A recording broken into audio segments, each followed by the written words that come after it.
opener.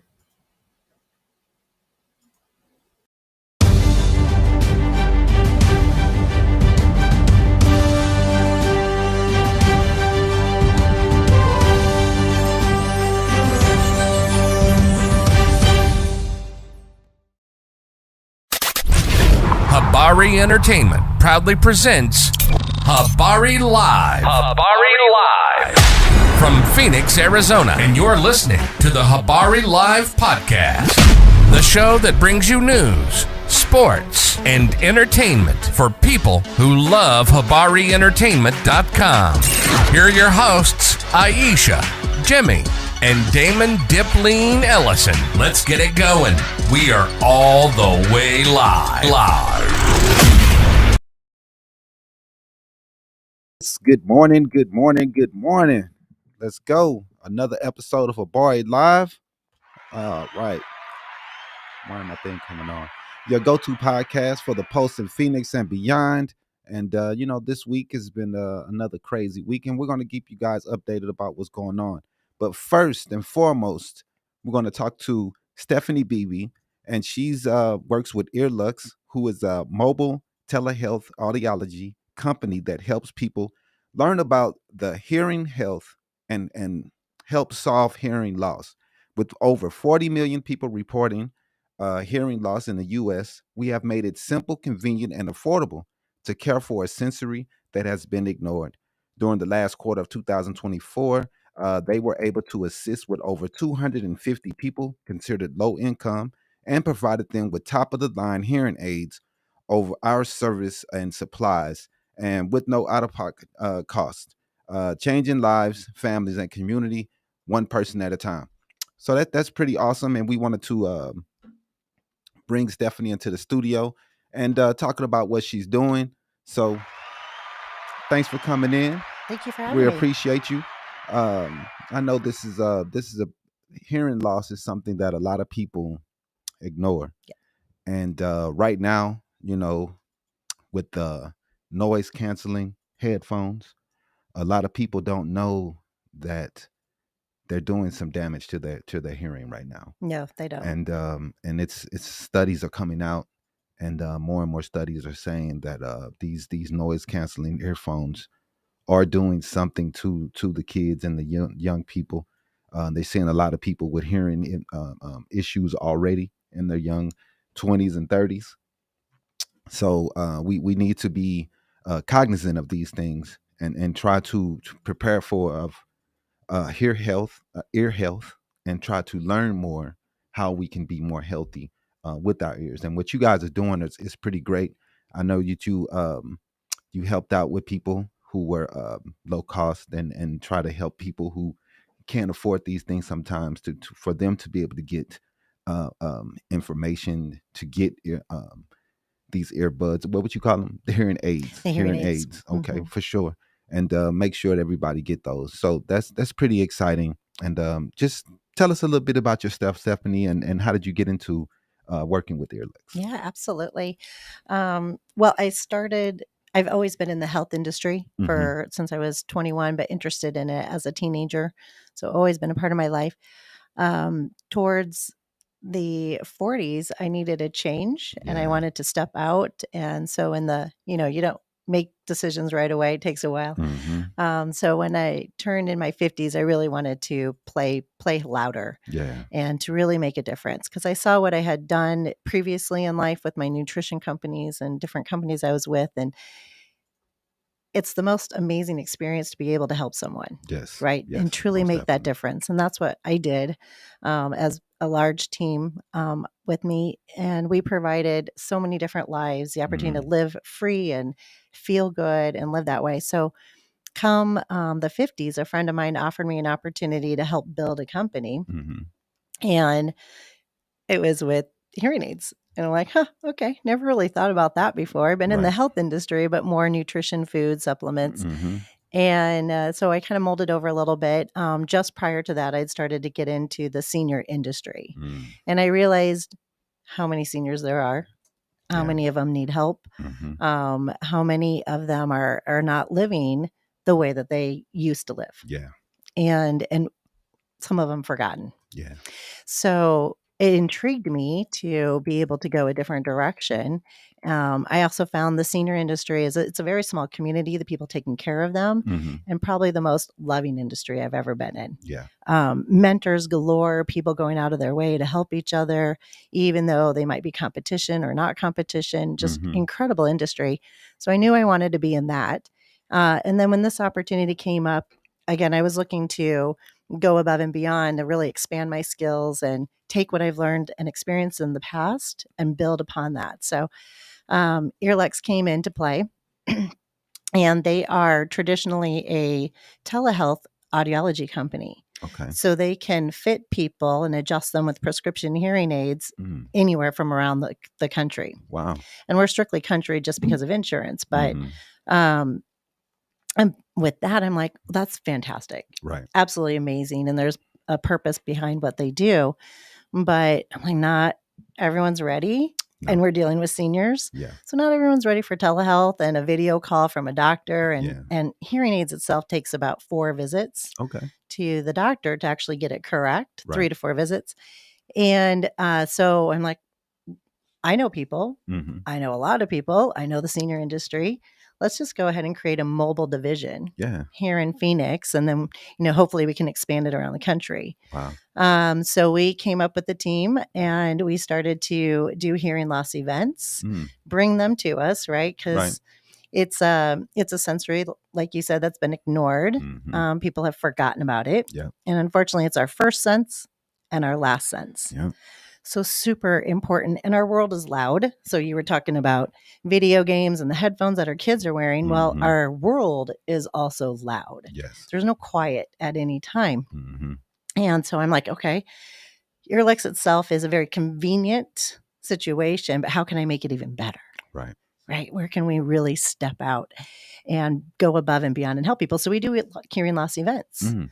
We have people come to us. We go to senior communities, lots of different businesses, schools. We're even in the casinos. Right. Because you imagine that? Yeah. They're ding, ding, ding, ding, ding all day Yes, long. it is very loud. Right? And low lights, and there's all kinds of contributing factors. And then when they decide that they have hearing loss and they want to do something about it, we bring our teams to them in their homes. Oh, wow. So it doesn't matter, if they're bedridden, if they just have mobility issues or can't Mhm. get there, or children can't get them to the appointment, or if they are a working adult, if they can't take off work or they don't want to, Right. they want the convenience. Yeah. So that's what we offer. Man. And I mean, that's important in today's society. Yeah. Because we people just want options.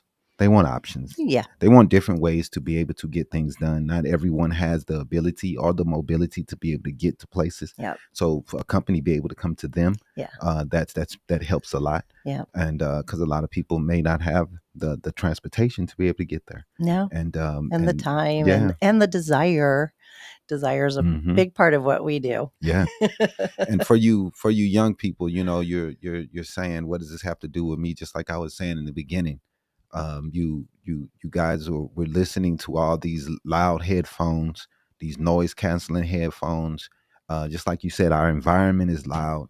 We have to know about some of these things, and knowing how to be healthy when it comes to our ears, and just being cognizant of these things and learning more. Mhm. So the more you learn, the better you can be, and the more you can be able to keep your health better, for you won't get to this point of needing ear health or aids. But you still could, when it comes, you have opportunity, you have options, you have different ways. Now, I was wanted to ask one question I saw. You guys were talking about Bluetooth Yep. hearing aids. Yeah. Now, explain a little bit about that, because I was kind of confused on how that works and the technology behind that. Oh, yeah. So, I mean, in today's world, the hearing aids aren't what we used to see with our Mhm. grandparents or our parents, and Right. loud screeching and just kind of horrible devices, Mhm. right? Now they're sleek. They're pretty much invisible. Oh, wow. They're weightless. You really can't even feel them. But they Bluetooth to your phone. Hmm. And so with that technology, there's a lot of technology involved, but with that in particular, it allows you to talk on the phone without having to do it. So like I watch Oh. my nail girl She has her buds in, and she just basically kind of creaks her head a little bit, and she can talk on the phone. So she never has to Oh, take away from doing nails. okay. Right. So you think about it as a working person, Yeah. and we're so busy. We're so busy. We have no downtime whatsoever. So Hmm. to change something takes time. Definitely. So again, convenience, Hmm. fast, easy, simple. And you can Bluetooth to your phone. You can watch movies. A lot of theaters have Wow. Bluetooth. Churches are now starting to get the loop net so that they can just go into the net Yeah. and they're just hearing. They don't even have to mess with their phone. Wow. So whether you're young and capable of going to an app and doing something, Yeah. or you're not Right. capable, it's all set up for you. That is amazing. Yeah. That really is Yeah. because wow, I mean that technology has really come a long way. Yeah. We all remember seeing the big hearing aids that your grandma wore. Switch that, Aiden. That grandma wore back in the day, and you know, we always went in horror. Now Oh, yeah. we have to use Right. those. So it's really cool that we're getting new options and new opportunities to Yeah. make new technology. And like I said, that's just amazing. You And want to know then something else that's cool? what's up? Okay. I mean, because it's hearing aids, it's really not a cool subject. It Right. really No. isn't. Right. But when you start diving into the technology Mm-hmm. and the AI and everything that's involved, there's really some really, really cool aspects to it that, of course, people don't understand until they learn about it. So what we do is telehealth, right? Mm-hmm. And you got to really think that through. How do you fit someone with hearing aids when they're 1,000 miles away? Right. Because usually people go into an office, it's nice, white, quiet, and not real. Right. It's not real. It's not real life.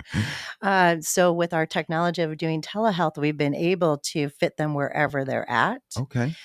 So they can be in their home with dogs, TV, planes, trains, cars, Right. any type, landscapers, any type Mm-hmm. of noise. And if they want to change and they're like, well, I spend half my time inside, half my time outside, half my time in loud environments, Right. we can have them go to those places. Our doctors will prescribe them in those environments. Wow. So their hearing aids automatically change. That is awesome. Yeah. So again, if they don't know how to use the app or they don't want to, if they follow the way we really prefer to do it, Yeah. it's set up that It's way set up. to Wow. real life. That is really amazing. Yeah. Because I mean, you got to think about the different environments you're going into, and to be able to have the hearing aid calibrate exactly to Yeah. how you hear in that environment. Right. It's pretty amazing. Right. Because I mean, you've got a lot of 40 and 50-year-olds who are getting hearing aids. Mhm. I myself have a hearing loss. I knew at about 18 Yeah. that I had hearing loss, but of course, you don't do anything for about it Right. for a while. So that's why I'm on this mission. Yeah. Help people beforehand, because I know I've missed conversations, loud environments, bars, Mhm. restaurants. I'm Yep. like, what did they say? But you sit Right. there and smile. Definitely. And you're like, Right. yeah, I understand you. And you're like, I have no idea what they said. Man. And then you check out. So, Mhm. so in those environments, people can be there, be totally present, Mm. and be young and working and professional, and just have a little assistance. Yeah. Yeah, man. I think that's really, really important because we start, like you said, you start losing those social situations because you cannot hear. Right. You try to take yourself out of those situations because you feel a little uncomfortable because Yeah. what you have picked up and what you couldn't hear from those people, and like you try to play it off and act like you heard Yep. them. But it's really tough. So where are you from? Where are you from? Arizona, or where are No. you originally from? Nope. I'm originally from Bettendorf, Iowa. Okay. Yep. Grew up there, left about 19 to go to college in Iowa, but I found out that wasn't the right place. So that's what brought us here. But Mm. interesting situation. I met my husband when I was 15. Wow. And so we have actually been married for 30, hopefully I get this right, dear, about 33 years. Holy. Right. Wow. That's crazy. Yeah. And we didn't Yeah. have our first child till we were 35. So Wow. kind of put things into perspective. Yeah. Y'all had a good time, it sounds like. We did. That's what it's about. So you being the growth manager of Earlux, Mhm. like I said, a company that's redefined hearing health. Earlux isn't just about selling hearing aids. They focus on total hearing wellness, ensuring that people get the right solutions for your unique needs, whether it's for yourself or a loved one. Earlux provides innovative, high quality Bluetooth hearing aids and other solutions that fit your lifestyle. Yep. So I have a couple other questions coming up here when I get to them. Ask away. Let's see. Why is it going so slow? Earlix takes a unique approach to hearing health, emphasizing personalized solutions over simply selling hearing aids. Can you tell us more about that philosophy? Yeah, that's a little bit about what we kind of just dived into, where we Mhm. can adjust them in any environment. Okay. So extremely personalized for that person. Mhm. So whether they're a teenager, a young adult student, working in an environment, or senior, this affects all ages. Definitely. And so we can completely customize it for each and every, we do customize it for each and every one of them. Mhm. They are assigned a particular doctor. Yeah. In Phoenix, we have a mobile technician that is assigned to them.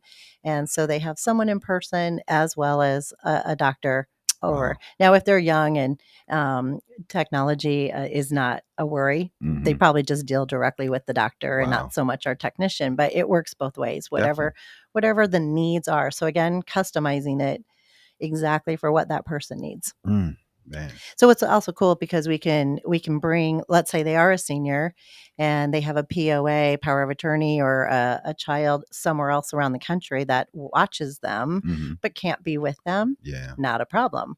We bring them online, we do telehealth, and we Wow. just connect them. So it's never a problem for any of our customers to have their family present with them, no matter the situation. Man, and that's always what people want. People want to feel comfortable. Yep. So many people don't realize that they have hearing challenges, No. or they may hesitate to seek help. What are some of the common signs that someone may need hearing Mhm. support, or even if they don't recognize it? Thank you for asking that question. Mhm. Because we do tend to think of hearing loss as an older scenario, Definitely. and people think that they have to get to a certain age, Mhm. and that's not at all it. It comes with our environment. You may have been in loud situations. My dad was a carpenter. He had Mhm. his shop below my bedroom. Mhm. Maybe you've been around gunfire or loudspeakers, Yeah. movies, just, the loudness. So affects it. And so some symptoms that people might recognize if they think about it. Mhm. That's the key. You Yeah. got to think about it. Right. And again, it's our first sense and our last sense. So it's a Mhm. really important sense. Definitely. But asking people to repeat themselves, Mm. right? So what did you say? Right.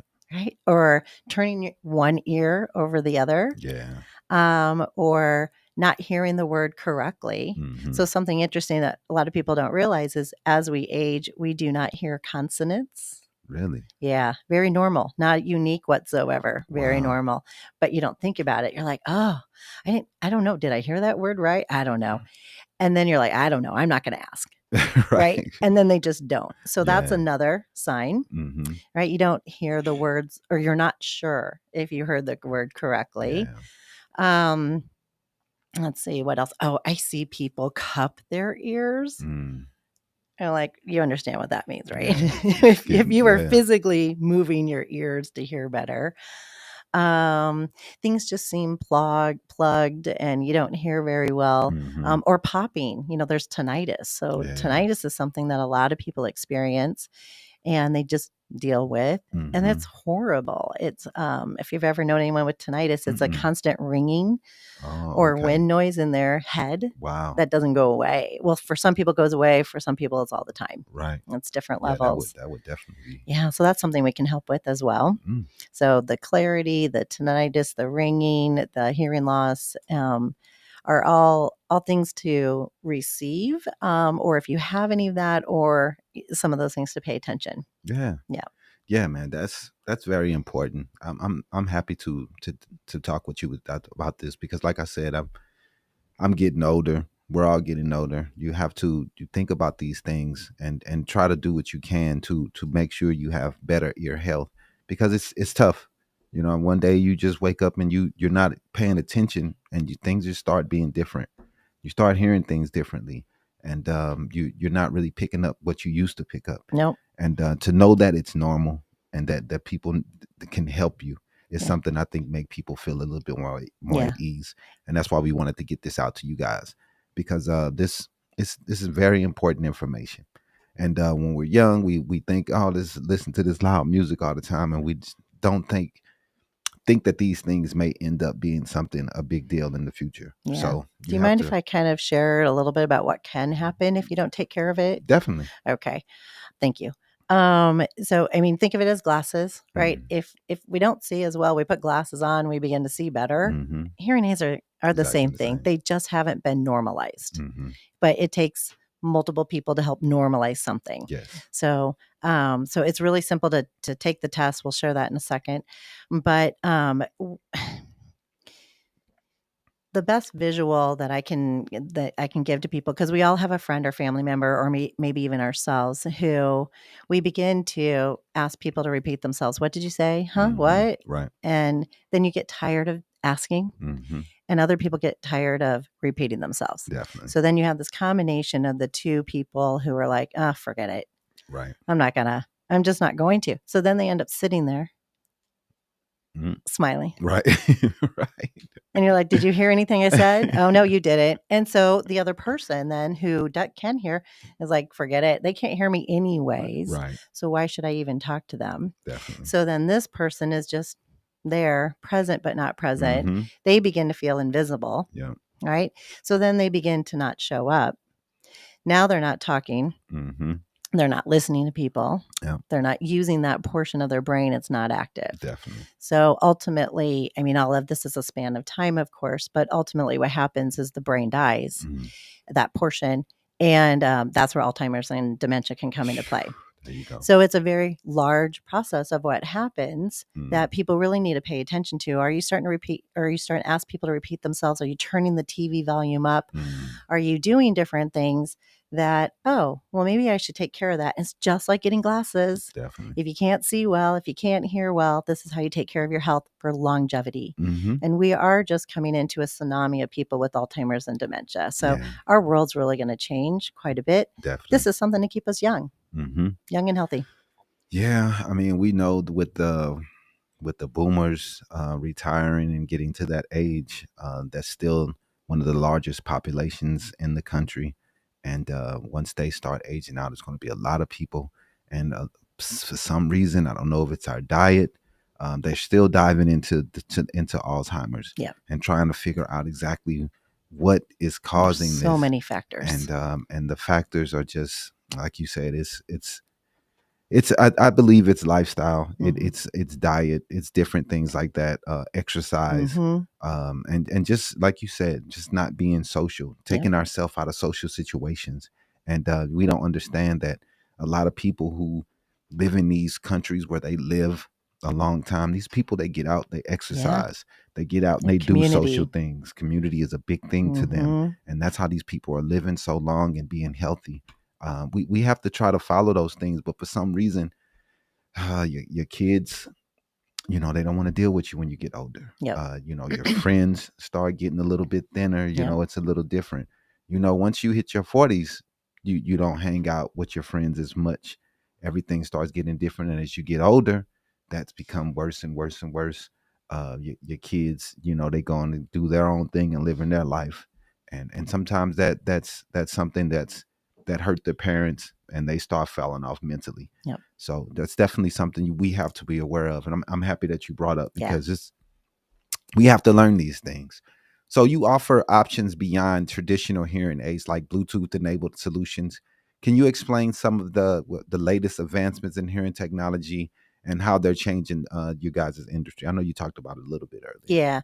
Yeah. I mean, first of all, they don't look like they used to look. They're small, they're invisible. They really don't weigh anything. You can GPS track them. Wow. So if you lose them, I mean, there's user error involved in that, right, with problems, but it's really easy to track them if you put the effort into it.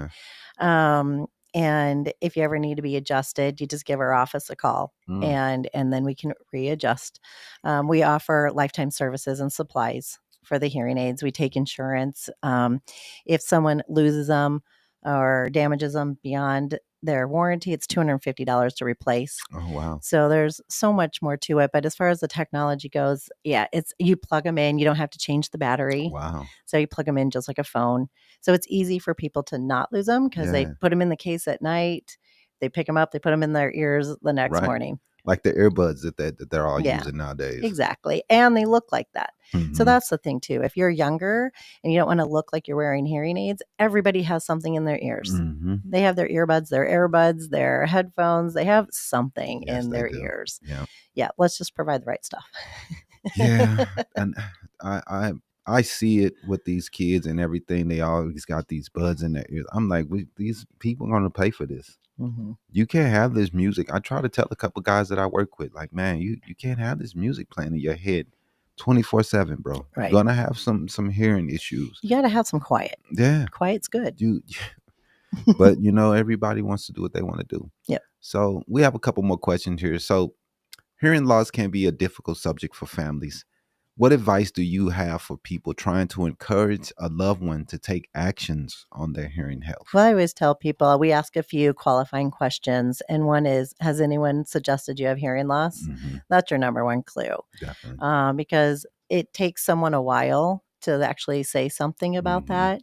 And so if someone has ever mentioned to you, you should get your ears checked, you might have hearing issues, Yeah. you probably do. probably do. You Right. probably do. So if you're a family member and you want to discuss that, the best things I have heard from the people that call me that are ready to take action is my son told me I can't hear, or my Yeah. wife told me I can't hear. Right. So be blunt Mhm. and let people know. Again, it's their first sense and their last sense. The number one request that I have heard from hospice families Mhm. is they want their parents to hear before they pass. Yeah. They want to have stories. They want to Definitely. talk to them. So Mhm. we've got to be bold. Yeah. And like you said, it's important. It's life changing, and those things you don't want to miss out on these conversations. No. You don't want to miss out on your grandkids, Yeah. and all these things that's going to be coming into your life. You're going to be missing out because you can't hear anything. Yeah. Yep. And like you Exactly. said, you just start disconnecting, Yep. and you don't want to do that. So your website mentions a community-driven approach. How does Airlikes build trust with customers and ensure that they can meet their best care for the needs? Yeah. Well, I mean, our testimonials speak for themselves. Mhm. So we have hundreds and thousands of testimonials on our Instagram page, earlux.com or goearlux.com. And so that's definitely one. My partners and I try to reach out to as many communities, Mhm. businesses as we possibly can to just let us come in. We do it completely complimentary. We're usually there about 2 hours and we Mhm. test people. It takes about 5 to 10 minutes Yeah. to give someone a test, find out. You can do it on our website. Wow. So you can do it from home. Super convenient. Yeah. And, that's the best way to, we provide like a little vendor fair Mhm. and talk about hearing. And, of course, there's lots of conversations that come up about health. Yeah, man. I really enjoy talking to you and learning more about it. Let's get into our last question here. What would be how to get in contact with you guys? What's a good way for people to contact you? What's your website? Mhm. And what's your best way for people? Can people come to the office?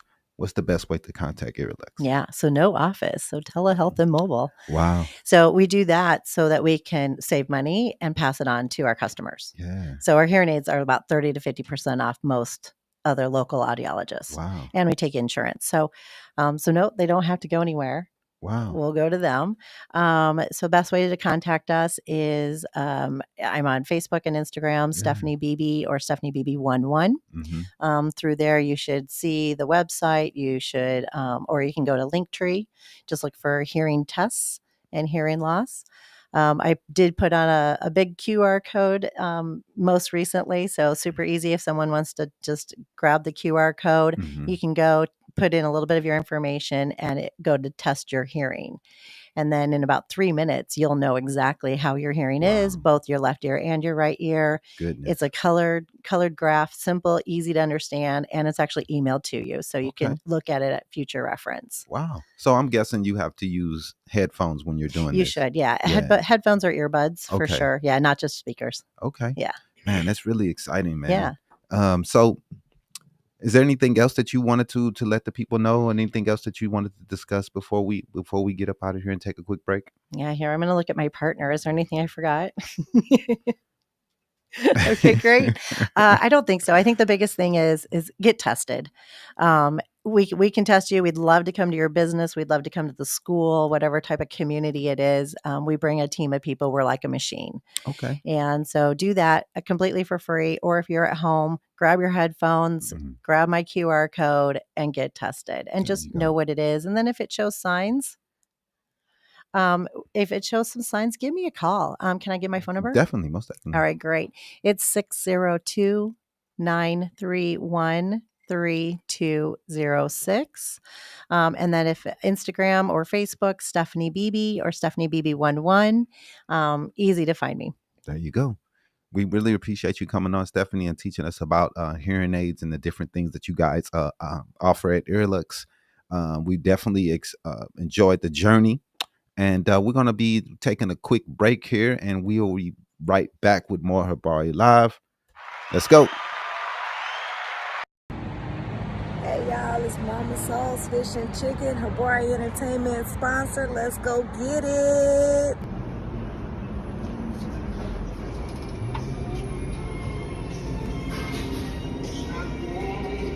Man, this Mama Soul's Fish and Chicken. I ain't never had a piece of fish that tastes so good. I'm not a shrimp person, but they fry shrimps. It's so good. It's so good. The dressing and the greens and the cornbread.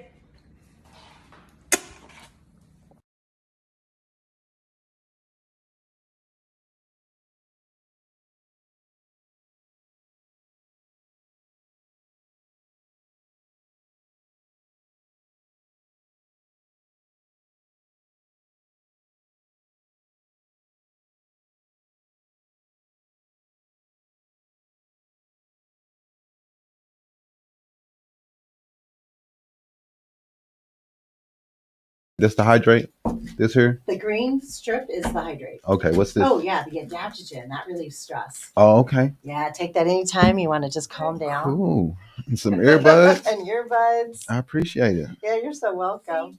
Hey y'all, it's Mama Soul's Fish and Chicken, Habari Entertainment sponsor. Let's go get it.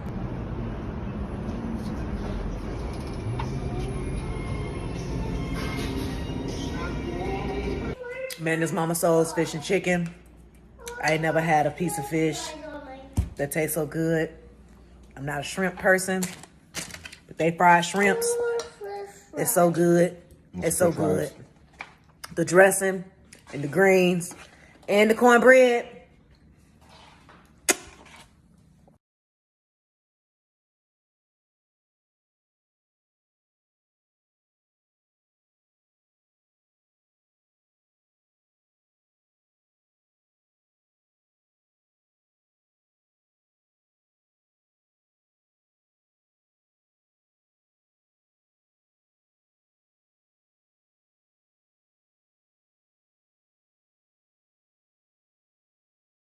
Okay. Hey y'all, it's Mama Soul's Fish and Chicken, Habari Entertainment sponsor. Let's go get it.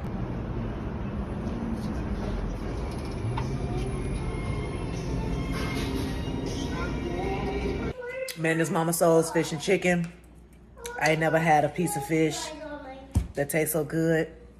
I'm not a shrimp person, but they fry shrimps. It's so good.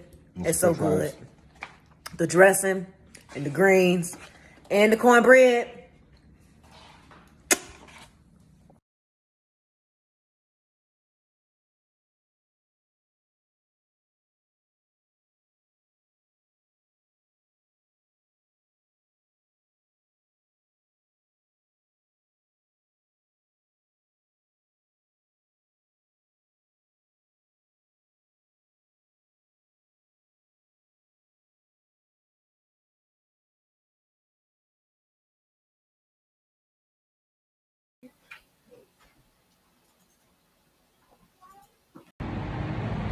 y'all, it's Mama Sauce Fish and Chicken, Habari Entertainment sponsor. Let's go get it.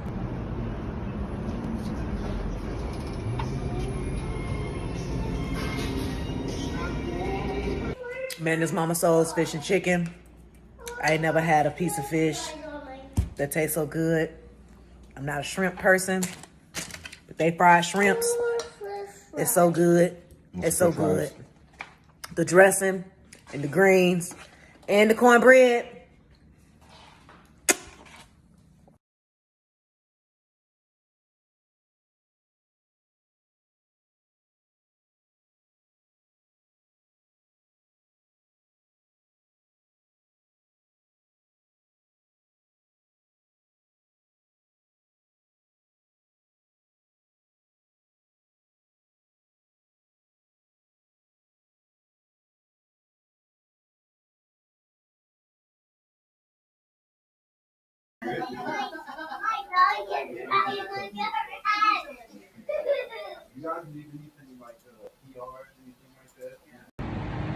Hey y'all, it's Mama Sauce Fish and Chicken, Habari Entertainment sponsor. Let's go get it.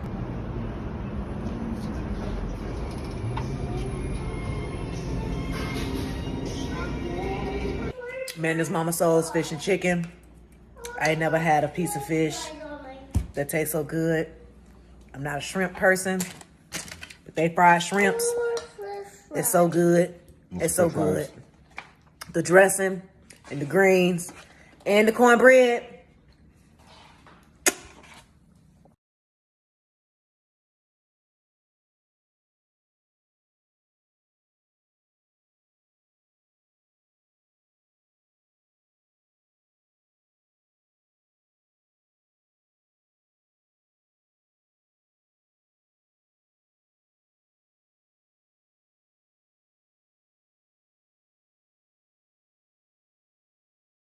Videos up. Hey y'all, it's Mama Sauce Fish and Chicken, Habari Entertainment sponsor. Let's go get it.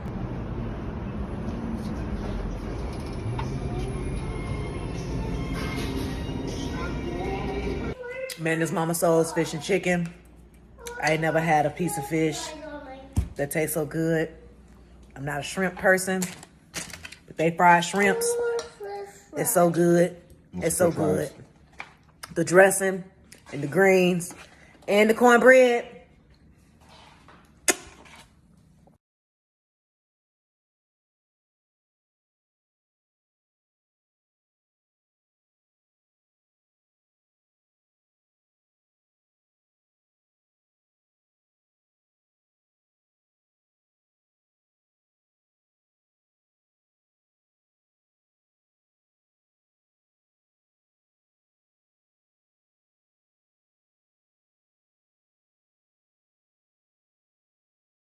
And now, this week's Habari News Weekly with Damon Dipling Ellison. We're sponsored by no one at this time, but if you want to become a sponsor, make sure to contact us at info@habarientertainment.com. Sorry, man. Just, I don't know, whatever. But anyway, let's get into this news today, man. We're going to go into the news. We want to thank Stephanie Beebe for coming through and talking about her company, Earlux, and everything they do for hearing aids, because a lot of people are going to need those in the future because we do a horrible job of protecting our ear health. So let's get into this news, though, man. Oh man, it's been another crazy week of Donald Trump. So a lot of people have been upset. We saw protests all across the country on President's Day. We saw Mr. Elon Musk get on stage at CPAC and use a chainsaw to represent all of the cutting he is doing to the government. We have found out this week that they cut nuclear workers, and they had to figure out a way how to get these people back to work because they cut too many of them. We found out about 9/11 people that ran into 9/11. Their health options are being cut. money that they were getting for health and everything else are being cut. We found out about a lot of different cuts that are affecting a lot of different Americans in terrible, terrible ways. We've also saw, Trump go 100% for Russia. He's turned on Zelensky, which I knew he was going to do. He's a puppet for the Russians. The way he talked about Zelensky this week as a traitor, as an inept leader, he said his polling was down. A lot of people fought that on Twitter, and Musk went to try to quiet those talks. He wanted to the man who talks about freedom. He talks about freedom of speech, but it's just to say racist stuff. That's fine. But when you do anything to fight against Elon Musk or anything that he is doing that's incorrect, when you call him out, you are the bad guy. So it's been a crazy week, man. So we're going to get into some of our top stories this week. For first off, welcome to Habari News Weekly, brought to you by Habari Entertainment. I'm your host, Damon Dipling Ellison, as always, man, and I'm joined here by Aisha Rowan to bring you the latest updates and insightful discussions on the most pressing topics of the week. We just want to talk about the ridiculous and just make sure you guys know what's going on, and for you can make decisions on who you want to be in office and who do you think should lead this country. We see the horrible leadership that we have right now, and we see some of the consequences of having this man in office. So, Habari News Weekly, this week we're going to talk about Trump discussing the death penalty for drug dealers. He was just willy-nilly just talking about the death penalty for drug dealers like it's no big deal, talking about killing drug dealers like it's nothing, for we can be like China. He's discussing killing people, how these countries, they have no crime because they're killing all the drug dealers. It's just ridiculous to hear this man compare us to these communist countries like China and try to make it normal from the people who are always screaming communist and telling us we're communists, calling the liberals communists, calling everybody communist. You guys are really in the bed with a lot of communists. You're in bed with Putin. He loves China. He wants to be a king. He put himself as king as he killed the New York congestion laws that they were tolls that they were going to put in to try to ease up the traffic in downtown in Manhattan area. He got rid of those laws, and they were going to put that they were going to put in to try to help. And then he called himself a king in the tweet after saying it. This is what this guy wants to be. He wants to be the king. And again, he has discussed and brought up a third term. He's not dropping it. He really thinks he's going to get a third term. And the Republicans are okay with it. They're down. They're with it. Let's do a third term, bro. We haven't had a third term, I think, since one of the Roosevelts, I believe. It's been a long time, man. This is something that we have gone against. But Trump think he is the king. This is it's just sad. So we're going to break it down, man. We're going to break down the stories that matter. Today we're diving into a recent video of Donald Trump once again bringing up his administration for China's approach to crime, specifically the death penalty for drug dealers. Yes, you heard that right. Trump has long floated the idea that U.S. should follow China's model, handing down executions to those convicted of drug offenses. This sounds just crazy to me. Let's go ahead and play that clip, bro. I think we have it. I think so. I really want to emphasize to people that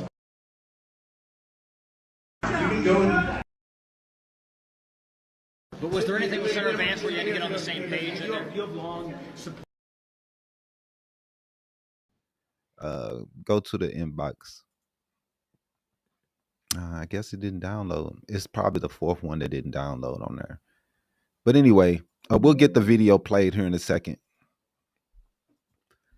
We'll get the video up in a second.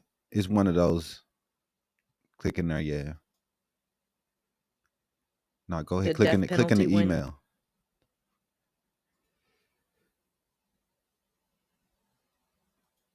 Yep, that's the one, the death penalty one. Yep. So what we want to do, man, is we're gonna go over. All right, so we're gonna unpack it a little bit before he gets the video playing. Trump's argues that harsh penalties, including execution, would deter drug-related crimes. But let's be real, history otherwise. Number one, the death penalty is not an effective deterrent. Studies have consistently shown that the death penalty does not reduce crime. Countries with capital punishment for drug offenses like China or the Philippines still struggle with drug related issues. The problem isn't just about punishment, it's about addressing addiction, poverty, and the systemic failure in law enforcement.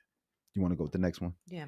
The justice system gets it wrong way Mhm. Yep. too often. Yep. Way too often. The criminal justice system is riddled with wrongful convictions.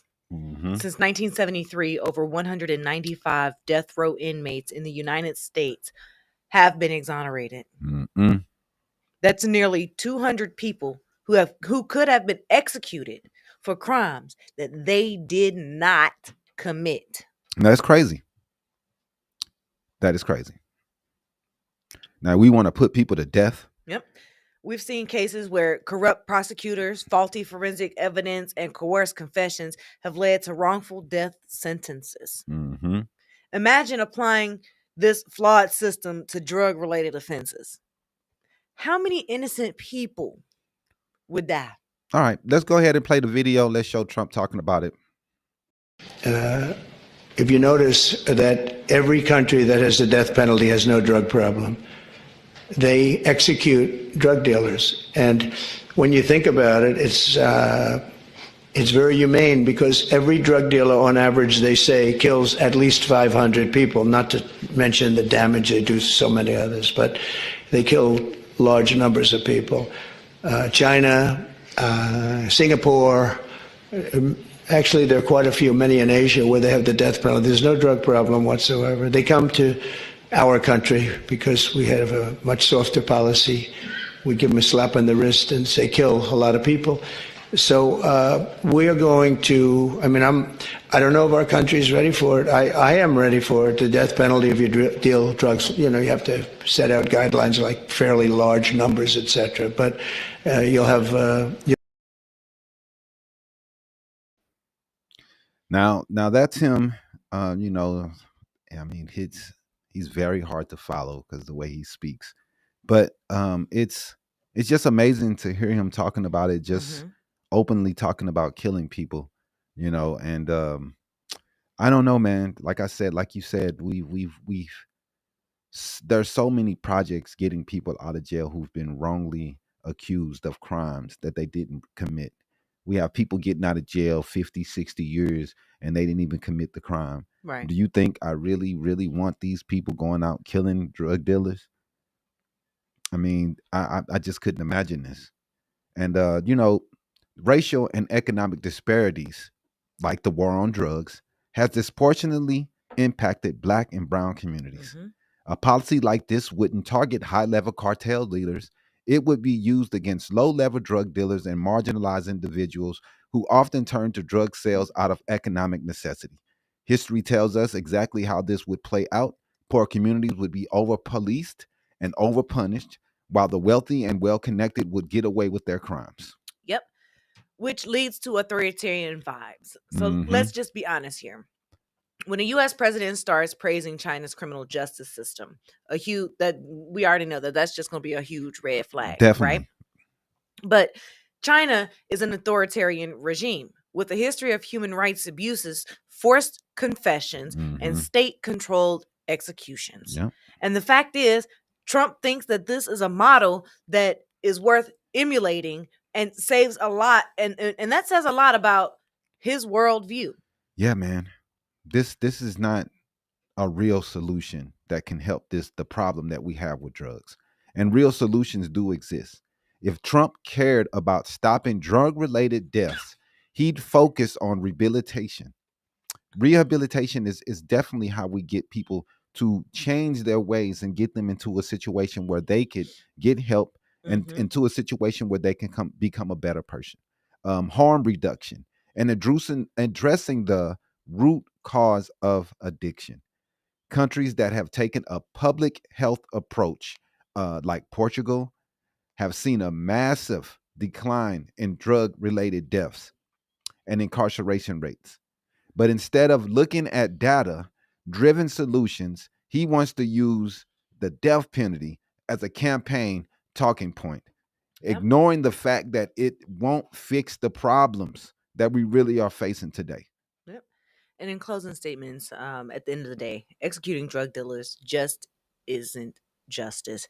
It's a brutal and effective and dangerous policy that would only worsen the already broken criminal justice system. Mm-hmm.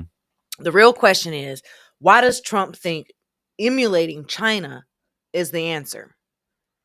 So let us know your thoughts. And do you think harsh punishments work? Or is it just another example of performative tough talk? Yeah, I don't know, man. I just couldn't imagine these people putting drug dealers to death.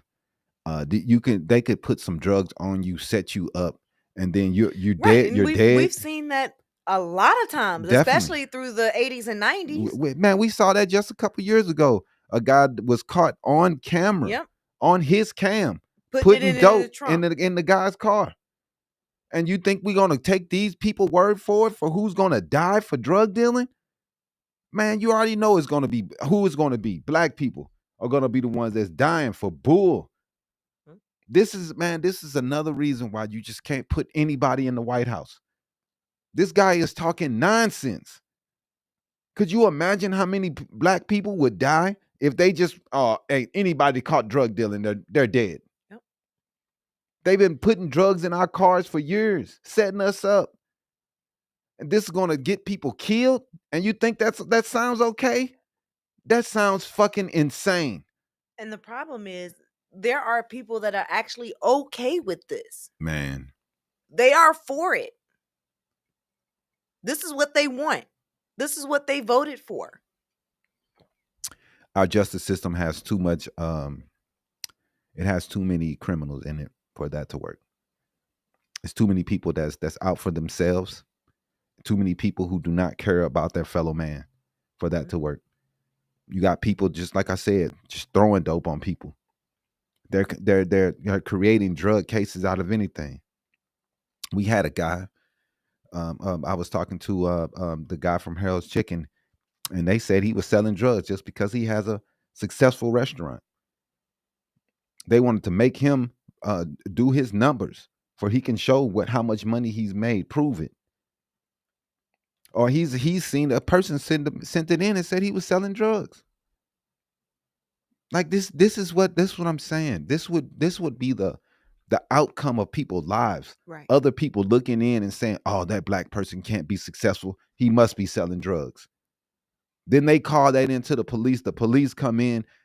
They just arrest you, take you to jail. Now you're gonna be you done lost your whole livelihood just because somebody done falsely accused you of something.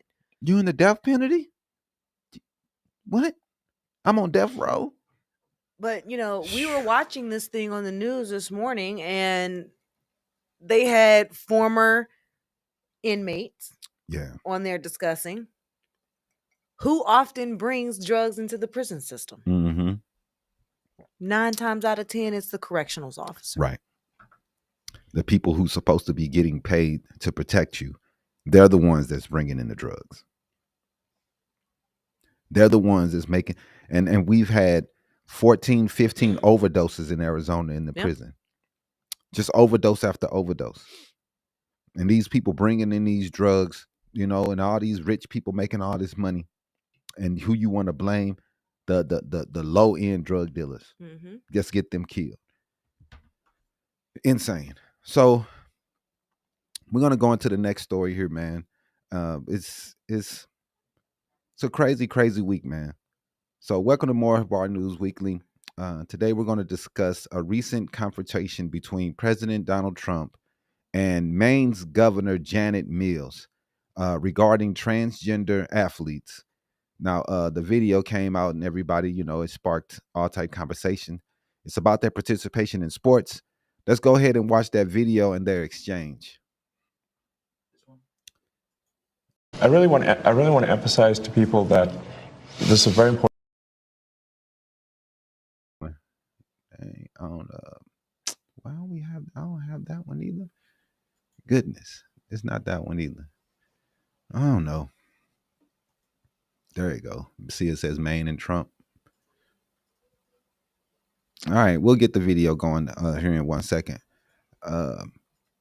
So the main thing is that Maine didn't want to take any of the mess that Trump was doing, and Trump tried to call them out in front of all the rest of the governor. I think it was a governor's meeting, and he tried to call her out in front of all the other governors, and she told Trump, "Hey, I'll see you in court." We're going to play the video here in a moment, though. Delete the last one that we used. If you notice, There you go. All right. So this exchange has garnered significant attention. Can you give us a little bit of background on it and everything, and a little bit what's going on with it?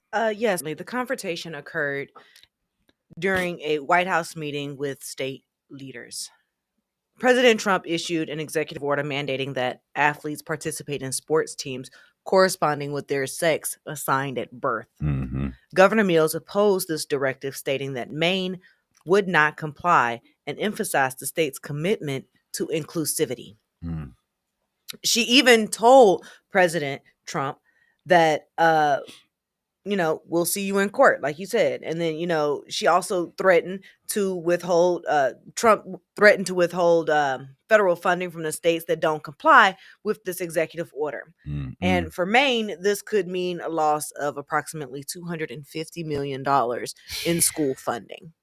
The part that kills me is this guy tries to use funding to get people to do what he wants. Go ahead and run the video, and we'll be right. has complied immediately, by the way. That's good. But I understand Maine. Is the Maine here, the governor of Maine? Well, are you not going to comply with it? I'm complying with state and federal laws. We are the federal law. Well, you better do it. You better do it, because you're not going to get any federal funding at all if you don't. And by the way, your population, even though it's somewhat liberal, although I did very well there, your population doesn't want men playing in women's sports. So you better comply, because otherwise you're not getting any federal funding. See you in court. Every state, good, I'll see you in court. I look forward to that. That should be a real easy one. And enjoy your life after governor, because I don't think you'll be in elected politics. Every state has a responsibility to comply with. Man, that is a goddamn shame that our president talks to people like that. Right. Oh, you're not going to be governor long. Like, dog, he is really a piece of shit person. He's just a bad person. I cannot believe that so many people are with this guy. Mm-hmm. People have statues and pictures of this asshole. Look how he treats that lady. I don't care if they are disagreeing. There's no reason that he should be talking to her like that.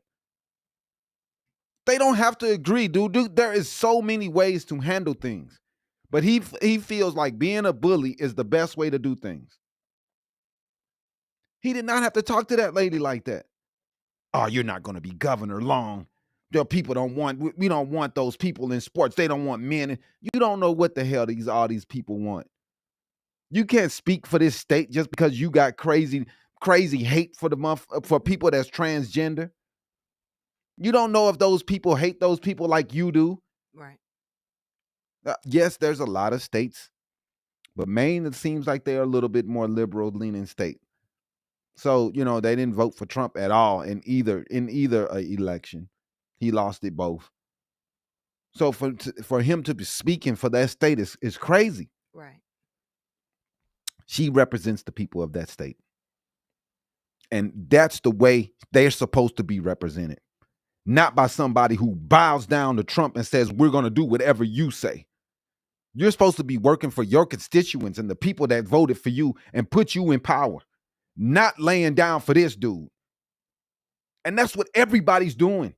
Congress, all the governors, the senators, everybody just laying down. They giving up all their power to Elon Musk.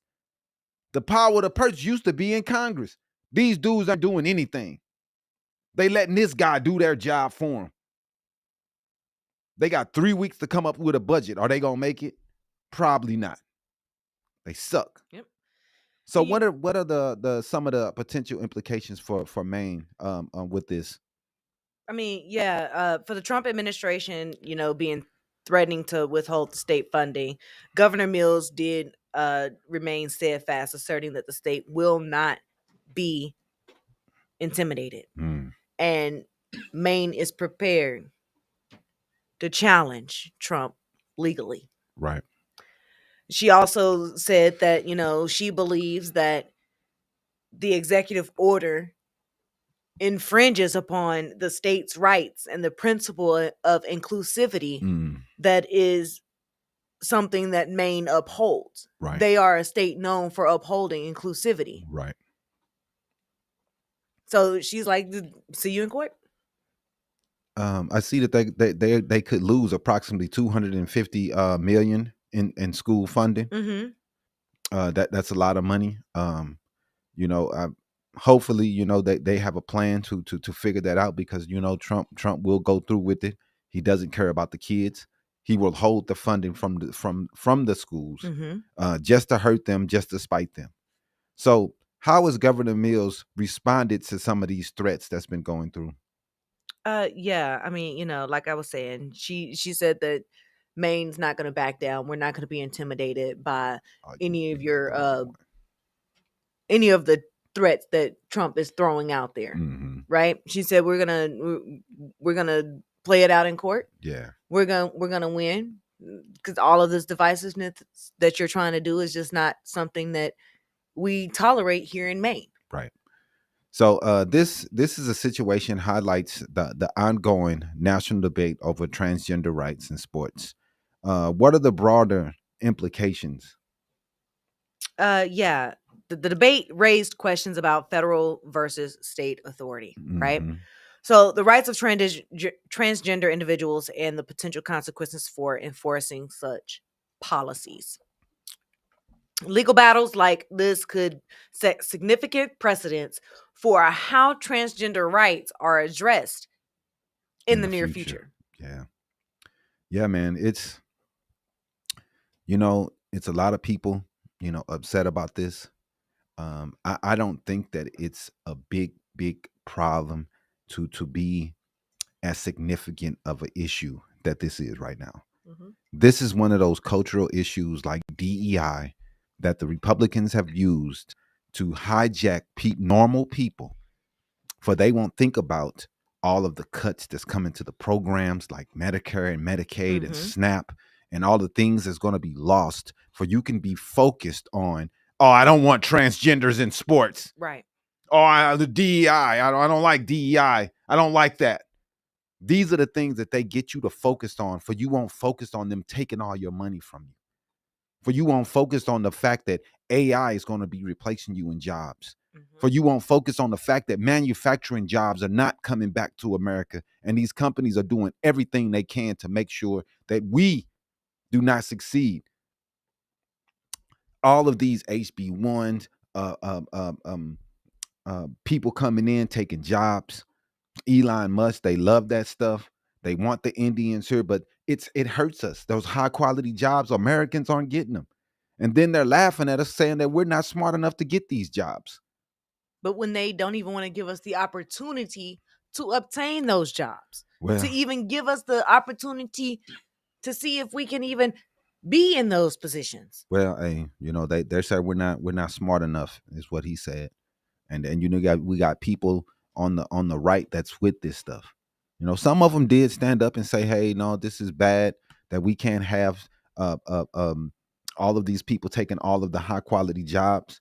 We're losing low quality jobs, like warehousing, things like that, where you just need a high school diploma to be able to. Back in the day, you could work at a manufacturing job and you were making good money. It didn't have to be a job at GM or Ford, which those jobs today, those unions are still trying to find out ways to get more money. People aren't making enough money right now. And it's the job opportunities are getting smaller and smaller. We're turning into a service nation where people got to work at all these service jobs. No one's getting the jobs to build things. We're not building anything anymore. And it's taking a lot of opportunities away from the country, man. And these cultural issues is what they're using to get you to not pay attention to the robbery that's going on right now. And we're doing everything we can to comply with this. Mm-hmm. They're keeping us fighting. They're keeping the poor people fighting amongst themselves about who's legal, who's DEI, who's transgender, who's gay. Things that we should not even be worried about. Why are we worried about what this man is doing with his personal life? Right. Where his private parts are going and what he has in his pants. It's ridiculous that so many people are worried about it. Then they try to act like, oh, it's the bathroom situation. Well, it's been said a million times, you can have open bathrooms. There's so many ways that we can get around these gender issues that people want to fight about and people want to stand on. Speaking of that, I saw a video this week on TikTok where a lady who happens to be a stud was being arrested Right. in the women's bathroom by two men, officers. They thought it was a man. Because they thought she was a man. Because she was dressed like a man. Right. No transition. Just dressed like a man. Right. That's I am a female dressed like a man. And somebody went out and said, there's a man man in the bathroom. Now, these are the things that we're going through as a country. Because everybody thinks that, oh, you're a girl, well, you should just wear a dress. No, these people can wear what they want to. People can be, if the girl wants to be a stud and dress like a man, why are we going to sit here and tell this girl what she can and can't do? If a boy wants to dress like a woman, let him do it. That's his business. There are cross dressers. Man, dude. We are failing as a country, man. We are failing. Man, back in the day, in the Roman days, everybody wore robes and dresses. These gender roles are something that is brand new. Yep. This Some is people not. are This is the. preoccupied by it, so you have to wonder why. You're right. Yeah, man. They got secrets of their own. Yeah, some people are so preoccupied by it. You have to wonder. I sometimes I think that they have hate against these groups because a lot of times, they have sexualized transgender people. Yep. They have some type of sexualization that's going on with them, and that makes them hate them outwardly. So they come out every day and say, oh, I hate these people. But on the lowski roski, that's who they Googling on that's who they watching porn on sites. Pornhub. Right. Then they end up 10 years later, they get caught in the bathroom with a transgender dude. They done did everything in their life to pass laws. Or college photos come out of them cross-dressed. Right. Right. Because, that's the only thing I can think of. Why do you spend so much time worried about these people? There was one swimmer that won a race. And one girl who came in 5th place who wanted to make a big deal about it. She lost to 4 other girls, but she's mad about that dude who was transitioned. Now, like I said, man, like I said, there are rules to these things, and it should be rules. The Olympic rules that they put in to make sure that girls don't have a certain amount of testosterone, I get that. But that's only up to age 12. Right. And if you no, it's not. Not in the Olympics. I believe it is. No, it's not. It's up to whatever age. It doesn't matter. If you're in the Olympics, if you have too much testosterone, you cannot go into the Olympics. That's the way it is. But what I'm saying is that it's just, you have to have rules. You can't have guys just going against these things. But there are going to be some people who are going to be outside of these rules. Women who are born with female parts but have high testosterone. What do you do in those situations? You can't just be like, oh, you're not a female. That's why, everybody was flipping out about the boxer who was born a female but had high testosterone, had a what was it, an XY, had all that, and still was a woman. So it's hard for some people to wrap their brains around these things because some people are very ignorant. But we're not all just born male, female. Sometimes hermaphrodites happen. There's different things that happen, not all the time.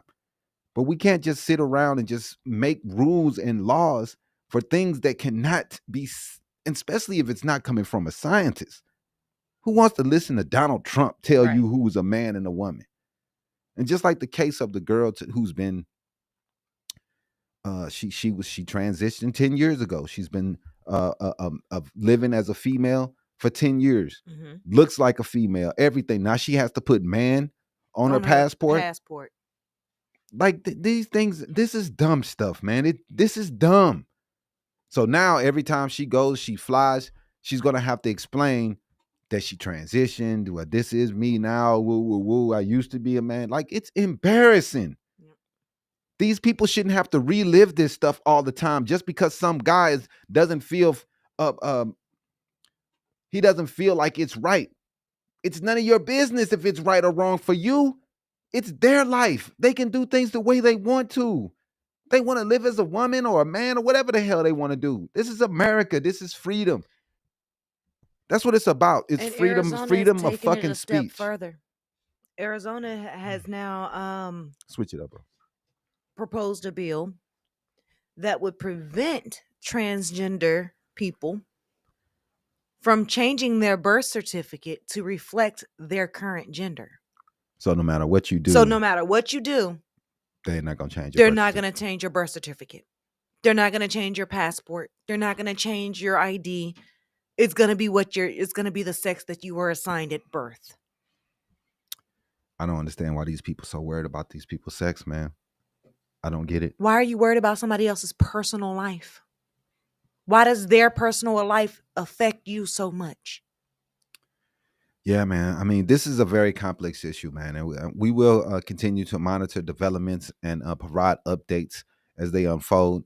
Hopefully, Maine stay strong.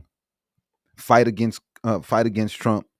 Go to court, whatever you have to do, man. Because this, I really think, is very, very ignorant that this dude is trying to push this, and they always hollering state rights. State rights.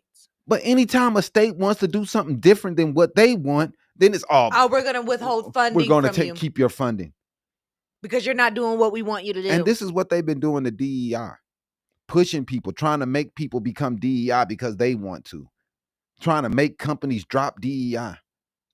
You know, they fired this general today, which is crazy, because Mr. Hegstiff called him woke. Trump fires him. I mean, this dude was one of the first black people to hold the position, and they still fired him. What we got on the chat? Still fired him. Like we can't let this dude do what he wants to. Haja Rastafari. All right.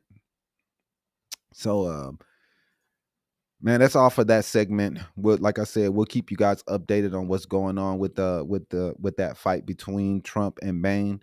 But like I said, man, all respect to her for standing up to Trump and not bowing down like most of these men do. She stood up to him and was like, whatever, I'll see you in court. And she didn't punk out like no chump like everybody else is around here. So welcome to the next segment of Habari News. Today we're examining recent statements by President Donald Trump regarding the conflict in Ukraine. Let's watch a brief clip of his remarks. Let me see. It's the video of Senate Majority Leader John Thune, and there we go. And he's gonna talk a little bit about what he thinks about this. Go ahead and play that. But was there anything with Senator Vance where you had to get on the same page? You have long supported Ukraine, aid to Ukraine. Are you at all concerned about the president's rhetoric blaming Ukraine for starting the war and calling for elections in Ukraine, which is what Vladimir Putin is calling for? I think what I'm in support of is a peaceful outcome and result in Ukraine. And I think right now the administration, the president, and his team are working to achieve that. And I think right now you got to give them some space.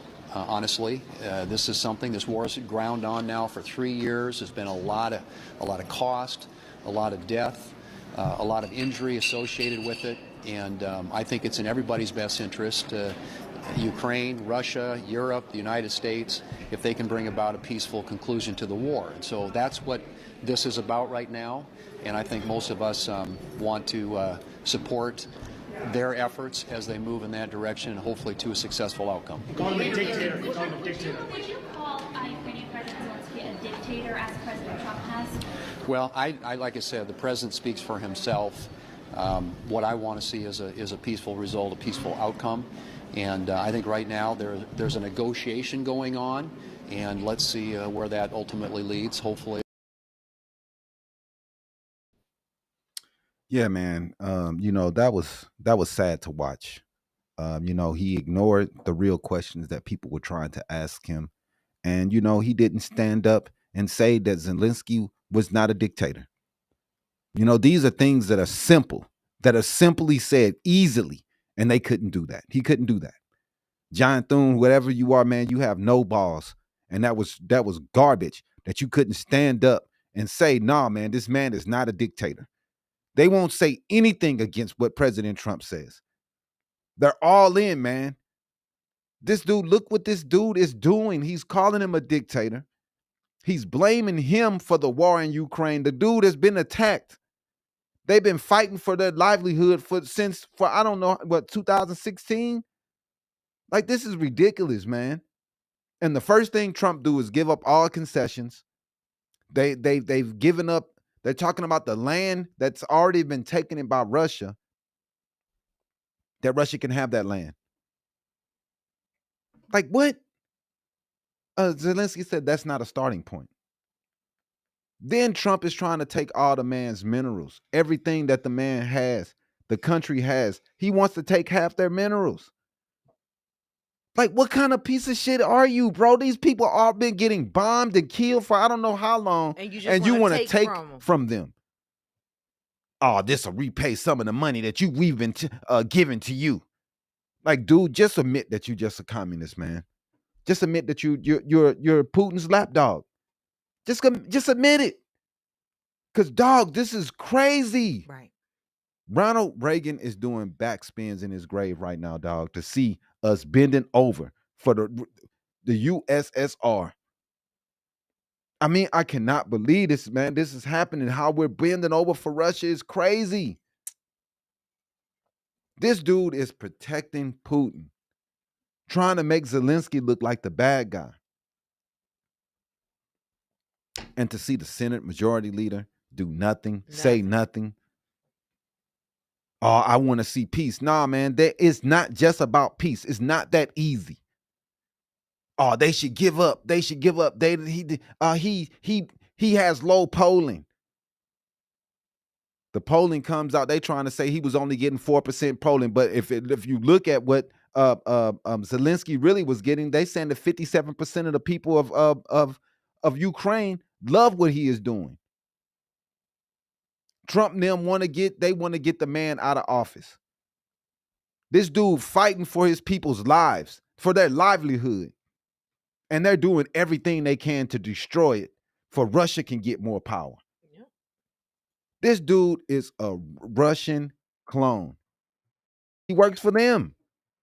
Like I've never been this scared before in my life that we're just gonna, what are we gonna become? World War III. I mean, we're just gonna become. I mean, we're fighting against our own people, Civil Canada, War. Mexico. We're making our own people who look to America, Europe. We're making them feel like enemies. Mm-hmm. Then we're going and we're big up in China. We're big up in Russia. We're big up in Saudi Arabia. This dude loves dictators and kings. Those are the people he talks good about. Anybody else that's a democratic country, he talks bad about them people. He talks bad about our people, man. People that's supposed to be us for America. Canada is our best friend. He's talking trash about them. Yeah, man, and it looks like Europe will unite. What Zelensky is asking for Europe, he's telling Europe that they need to get together and they need to come together and create their own military. Yep. They're trying to get things in place where they don't have to worry about the United States anymore. So we're not going to be a superpower anymore because all the rest of the countries in the world are going to stop looking at us. Because we're not stable anymore because we could keep putting idiots in the White House. Man, it's a damn shame, man. President Trump has recently blamed Ukraine for the ongoing war with Russia. He blamed them. They have been invaded, suggesting that Kiev could have avoided the conflict through negotiations. So, Aisha, tell us what you know about all this. You're right. In recent statements, President Trump criticized Ukrainian President Zelensky, referring to him as a dictator without elections. Mm-mm. He also accused Ukraine of instigating the war with Russia. These remarks have significantly strained U.S. Ukraine relations and have been widely criticized for echoing Russian propaganda narratives. All right, man. Let's read a couple of the comments over here.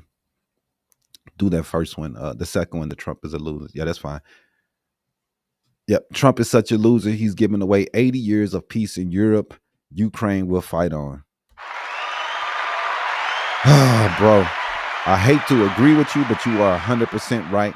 He's given away 80 years of working together with Europe. Yeah, man. Yes, we would think we want Europe to spend more on their defense. But do we have to call them out publicly? We could do these things in the back rooms and talk about these things and come to a negotiation table and talk about the things that we think that Europe should do. Do we think NATO should spend more on military? Yes. America shouldn't have to take up all of that slack. But we definitely don't have to destroy the relationships that we built on and for 80 years. Why would we do that? Go ahead and put the next comment up there. Liberals, gays, Israelis, whores, Hindus, illegal immigrants, foreign policies. These are all of USA's biggest threats and enemies. Wow. Man, shut up, man. Sam. Go away. That's loser stuff, man. I mean, the one thing I'm gonna ask you, weirdos, is you dislike Israelis, but do you know that Trump is like 100% in their pocket? You know that? You know he's going to do whatever Israel says. So I don't understand you guys. I know y'all hate Israelis, so it's kind of weird that y'all are big Trumpers. He's 100% for Israel. 100%. He wants to turn Gaza into a parking lot. A Riviera. Right. So I mean, for you to come course. up on here and talk about Israelis and all these stupid stuff, it's stupid, man. Stupid. I mean, you have to think about, man, who you're hating. You hate Hindus. You don't even know Hindus. These people are peaceful as I don't know what most of the time. Illegal immigrants. These people come here to make a better life. I don't understand why you people hate so much. The biggest threat to America, Sam, is people like you, bro. People like you who hate everyone and think that everyone is out to get them. People who are just doing what they're living, trying to live their number of their life. Just because you don't agree with the life that they live, they're not supposed to exist. People like you is what make America terrible. Terrible. And that's why you say that statement of making it a great again. It could never be great again because it never was, because we had more people like you back in the day. Pieces of shit like Sam. Go to the next comment. I will be blocked, but you are spewing lies. No, you won't be blocked. Tell us where we lied. Just because you disagree with what we're saying, man, doesn't mean it's a lie. You're lying because we haven't told one lie, all truths. In addition to these accusations, there are reports that President Trump is proposing that the U.S. receive a substantial share of Ukraine's natural resource revenues. Can you tell us a little bit more about that? Yeah, I can.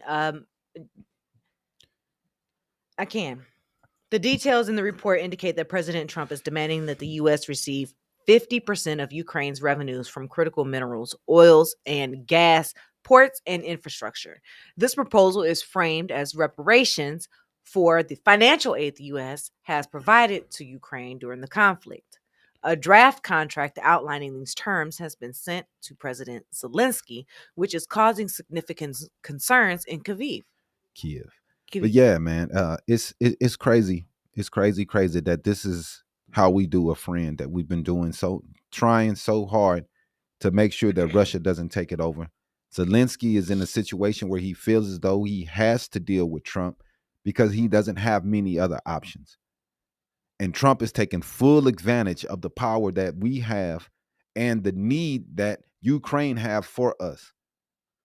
He's going to take full advantage of this, man, and really disrespect this country, and make them give up minerals and things that they need to try to get back on their feet. For he can feel as though he has a win versus these people. This is really messed up, man. I mean, I knew that he was going to do this to Ukraine, but I didn't know it was going to be this bad. This is crazy.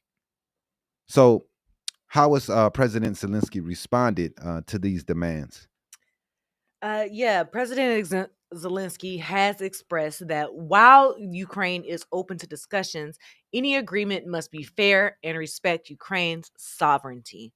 He has also emphasized the need for security guarantees and has cautioned against deals that could undermine Ukraine's economic independence.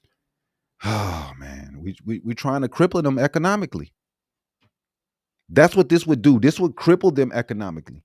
They already have the Russian front. Now America is talking about taking 50% of their revenue and minerals. Right. Like, we're supposed to help these people, dog. But this is what rich people do. For all you people who think that the rich care, they're going to kick you while you're down. Yep. That's what capitalism is. They're going to capitalize off your bad turn and your bad things that's happening in your life. I'm going to capitalize off that.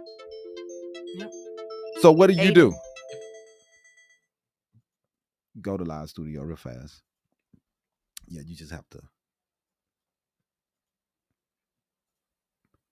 So I mean, it's just a damn shame, man, that he's going to take advantage of this. Let's go to a couple comments. Trump talks about turf and immigrants. Yeah, go ahead and show that one. Yeah. Trump talks about turf and immigrants. I mean, he does. But, immigrants aren't to blame for everything. Right. But, like I said earlier, these are one of these cultural issues that he uses to blind people. So, his talks about immigrants is just something else where he can do other things on this side, and you can feel as though these immigrants are the enemy. Go ahead, show the next one. Love the strong spine this guy got. We need to call out hypocrisy and lack of values from conservatives. So much misinformation, especially from Russia, that has poisoned the minds of so many Americans. I agree. Yes, sir. That's what they're doing, man. To believe that people are listening to this Russian propaganda. This shit started under Obama, bro. When Obama started, I swear these people, because they had a picture of Vladimir Putin on a horse. Yep. With no shirt on. And the conservatives were foaming at the mouth, talking about this is what a leader looks like. Because we had a black president, they started going with the guy from Russia. Mm-hmm. And this has just kept going. And as we put Trump in charge, he's 100% for Russia. A communist country. Something that we have went to war with several times. We had Cold Wars with them in the 80s. And these are the people that they're aligning with? Yep. This is crazy. This isn't America that I grew up in the 80s, man. This is a new time. And it's crazy. What's the next one? Trump has dealt with these people all his professional life from mutual funds. Yeah. He has. And that's why he's so gung-ho about being in their countries. Yep. Because he's had dealings with the Saudis, the Russians. He's been dealing with these people on the back burner. He's been dealing with all these shady people for years. And I don't know if you think that's a good thing, Mr. Jim Britt, but I think that's a horrible thing that he's been dealing with all these dictators and all these shitty people. And now he's the president. He think it's okay to be like, oh, well, I'm cool with Vladimir Putin. That's my homie. Just like Kamala said, they're going to eat you for lunch, you bum. She told him to his face. And they're going to take so much of advantage of this dude's ignorance, thinking that Vladimir Putin is his homeboy.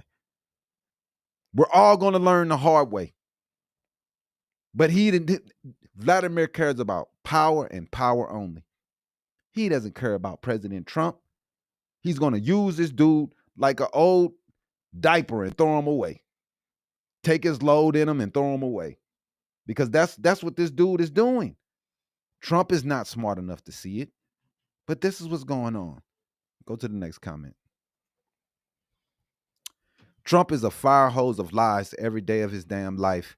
It's a cult of personality. Steve Bannon, the fastest, has said they are going to flood the zone so we can pay attention to all the shit that they do. So we can't pay attention. It says so we can. Underneath it, he put himself. Can't. Oh, yeah. Okay. All right, man. That's real. And we're gonna talk about that a little later. Steve Bannon throwing up the Nazi symbol. Yep. You know, the Nazi symbol is they're just coming on out with it. Yep. They're just coming on out with it. We know for years they've been white nationalists. We knew that they were racist. What's that dude named Stephen Miller? Mm-hmm. We know these people are racist, man. But they try to hide it, man. They try to hide it. Now they're all throwing up the Nazi symbol like it's nothing. It's crazy. Go to the one from Jim Britt down at the bottom right there. Yep. Obama was in the pockets of the Muslim. Well, I mean, we know for sure that Trump is. I've never seen Obama do anything with the Muslim countries, but if you can post and show me something that teaches me something, I would like to read it. But I've never seen Obama do anything with these Muslim countries. I know that y'all love to call them Muslim. I remember when McCain took the microphone out of a lady's hand because she was trying to say Obama was Muslim. Yep. Snatched the microphone out of her hand so fast. That's the day I started respecting McCain, because he knew that this nonsense was bad for politics. But a president like Trump, he would have like, yeah, you're right. He's a Muslim, because that's what type person he is. And we've let this politics, that type politics, evil politics, come into the environment. And now it's just the normal day politics. Our president talks like a crazy person to everybody. What we got? What's the next one? Trump wants to be a dictator so bad, him and J.D. Vance are openly eroding the incredible strong allies we've had since World War II, and at the same time emulating and coddling it up to authoritarians and dictators. That's exactly what he's doing. Yep. That's exactly what he's doing. Can I get the Sony remote? This is exactly what he's doing, man. He's really coddling up to authoritarians and dictators. Like, these guys want to be dictators, man. I mean, the dude openly calling himself a king, openly keep talking about his third term. I mean, I think it's a done deal in his mind. He's going to get a third term. That's how he's thinking about it. The last president that served a third term was Franklin D. Roosevelt from 1933 to 1945. That's what I thought. Roosevelt. His death. Yeah. Roosevelt was the last time that happened. Which also made him the longest serving president in U.S. history. Man, dude. This dude ain't running no third term. Right. I don't care what nobody says. You really think Congress is going to allow you to run a third term and overturn everything that they've done so you could have a third term? Well, this Congress, yes. But we got 2 years, man. We can vote these people out.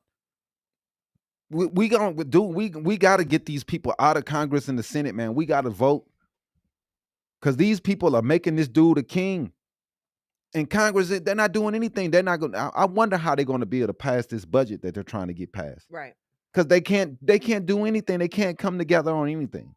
They can't even figure out the stimmy check that Elon Musk is trying to get Doge to give out. My God. They can't even figure out how much they want to give out. Is it Dude. 2,000? Is it 5,000? Man, That's I how much saw infighting they doing. I saw a financial expert talk about that and said that we would get $2.25 a piece right now. Right. $2. Right. We gonna get $2. You want a stimmy check for $2? So we and then the crazy part is to see all the people so happy that they might get a check off of other people's losing their jobs. Right. Programs coming to an end. So because people have lost their jobs. U.S. aid was supposed to help Ukraine. That is hurting Ukraine right now. We're hurting African countries. We're hurting people. 9/11 responders are being hurt because of aid is being cut. Right. Scientists are being hurt and their trials are being closed down. Research cut off. People trying to do things to make this country better are losing their jobs. Losing their funding. And it's one thing I want to, before I take my Mike's comment. A lot of people want to talk about, all of the money all of the people that Bill Clinton cut in the 90s. Bill, I think, cut 100,000 jobs. He did. But me being alive then, I know that was not a story. Like this is a story. He went through with a fine-tooth comb and found the places where jobs could be cut. It took him 8 years to get to that number.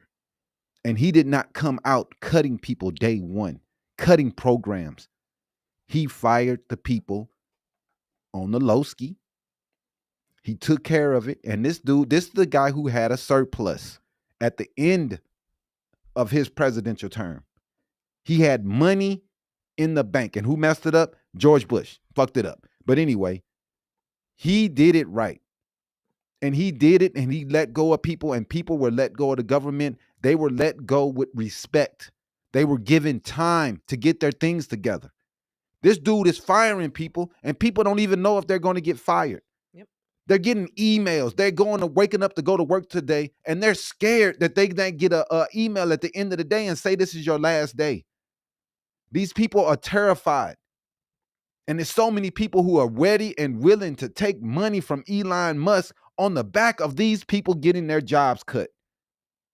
On the back of people losing their aid. For U.S. aid can't help the Africans. And you're willing to take that money and put it in your pocket. You are a piece of shit person, man. All the people that, we might get a check. They love that. People are, man, dude, like you say, man, we wondered how the Nazis did what they did and how people just sat around and watched the Jews get taken out. This is how. This is how. They're firing black people just because they're woke, as they call them. Mm-hmm. Like, this is crazy, and people are sitting around like, yay, get rid of them. Yeah. They're rooting this on. This is the country that we live in. All right, so let's read this. The federal purge on firings of leadership through our government is Project 2025 to a T. They plan to replace the positions with Trump loyalists and yes men, and it's so effing sick. We have to stand up. Resist. We have to stand up. Now, we told these people every day that Project 2025 was going to be the playbook for his next presidency. We tried telling them and it what was real. They told us we were dumb. It ain't real. They told us we were stupid. Ain't got nothing to do with it. We need to stop listening to the CNN media. He distanced himself from it. Just lied to y'all face. It doesn't matter how many lies. Line and sinker. He can tell y'all all the lies and you will still go vote for this dude. They knew he was lying. They didn't care. He's a criminal. They don't care. But they hate illegals because they're criminals, but they can go vote for a criminal and put him in charge. Who's been convicted of 34 felonies. Out of here. What's the next one? If we are in a world war, then President Trump will get a third term. Well, I mean, if we are in the world war, that means that Trump caused it. So no, man, we would not give this dude a third term for coming into office when it was mostly peaceful and starting a world war. Who the hell would vote for that dude? Get him out of there. Right. He ain't doing no damn third term. We going with somebody that has some fucking brains. You know, I understand that America, you know, we're not ready for a woman president. We had two people who were very, very qualified, had a better history than this dude that's in there right now. And just because they were women, people couldn't vote for Yep. them. They would rather vote for Ronald McDonald than a qualified woman. I saw this morning on the Young Turks. They were doing, it was a video from them, and they were going over some of the Trump voters who are now regretting having voted for Trump.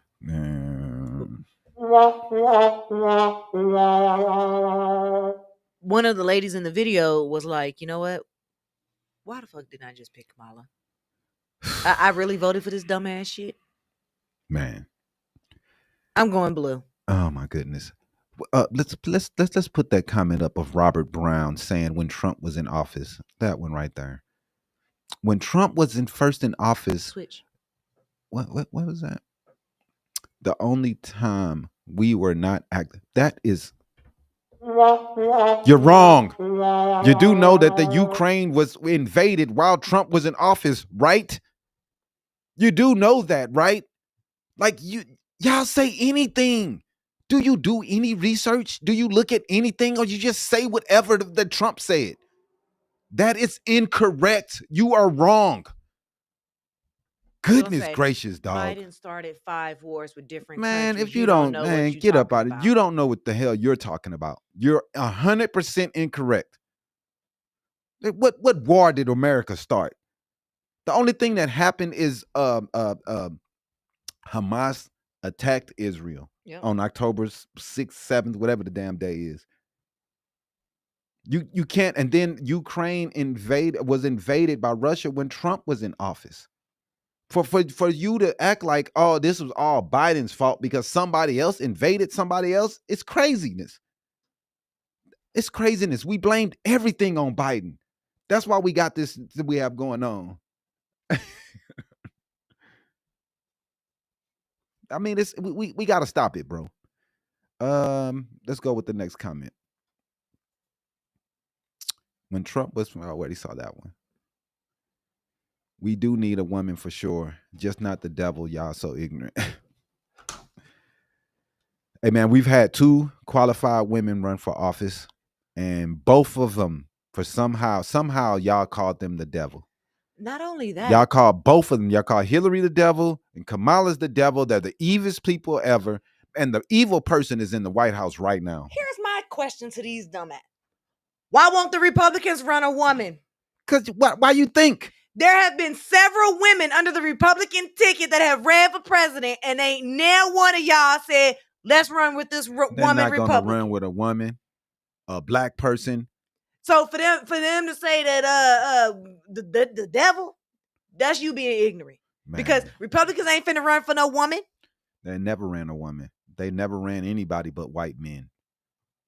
Every time. That's all they think is. That's the only thing they think is competent is white men. That's the only thing. They the only ones that's qualified to run. That's the only qualified people in the nation. They're the only ones that deserve anything. Anybody else that gets it is DEI. You know, that's just the way they mind think. And we have a lot of black people and Latino people who are with white supremacy. That the white man is supreme. And that's the only person who has a brain and can think and make competent decisions. No one else except them. Go to the next one, bro. It's an open coup and overthrowing the core tenets of the founding fathers and our Constitution and our democracy. The Christian fascists and the technocratic billionaires are using DEI to dissolve it. Yes, sir. Yep. You are right. And you know, we got people like Elon Musk who is taking a knife to the government to use at his own concerns. He is coming up off of things that he is cutting. He's cutting companies that were investigating him. He's getting rid of companies that were looking into what he was doing. Those are the people he are getting. Then he's getting more contracts from the government.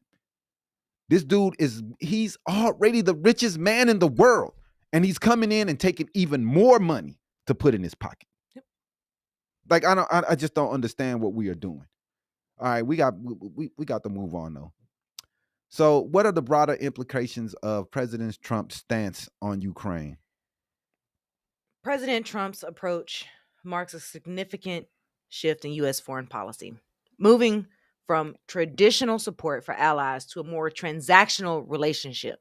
By blaming Ukraine for the conflict and demanding substantial economic concessions, the U.S. risks alienating not only Ukraine, but also other international partners, which could lead to a realignment of global alliances and potentially embolden adversarial nations. It's crazy, man. So this situation continues to evolve, and its ramifications are far, far reaching. We'll keep a close eye on all developments and provide updates as they unfold. Thank you for joining us for Habari News Weekly. Stay informed, stay engaged, and we'll see you next time. We're going to go into some comic books, though, real fast. Oh, no, I'm sorry. You got some more stories? All right, let's do it real fast. We got a couple more stories. All right, so this week, Maricopa County School Superintendent Shelley Boggs sent a letter to Valley School District stating that she would be monitoring their compliance with Trump's directive to eliminate DEI programs. Boggs argued that DEI initiatives divide communities and promote political agendas, urging schools to shift their merit-based hiring, admissions, and trainings while focusing on core academic subjects. She additionally warned that noncompliance could lead to federal funding cuts and legal challenges, though she acknowledged that her office lacks enforcement authority. The letter followed a U.S. Department of Education directive urging schools to remove race-based programming, aligning with Trump's executive order against radical indoctrination. Oh, my God. However, most school funding comes from state and local taxes. Right. And you know, Trump is trying to use federal funding to hijack the schools and make them do what he wants to do, while at the same time talking about getting rid of the Department of Education. Right. So you know, if you take away those funds, you're going to cripple yourself and you're going to cripple these schools. But anything to get rid of DEI, because you think, hey, a black person may be getting a job, or a crippled person, or a person with disabilities, or a white woman may be getting a job. So that's got to be out of the question. I mean, I just can't believe what's going on nowadays, man. Go ahead and put that one up, especially the bottom one, yeah. Especially funds that have already been approved by Congress. The executive branch does not have power to prevent these. You are exactly right, bro. You are 100% right. And to watch Congress not do anything about all these funds that should be going to all these companies, because the companies, I mean, all these people have already agreed. They've already on the allocated the funds. Right. It was already supposed to go, and you're going to stop the funding?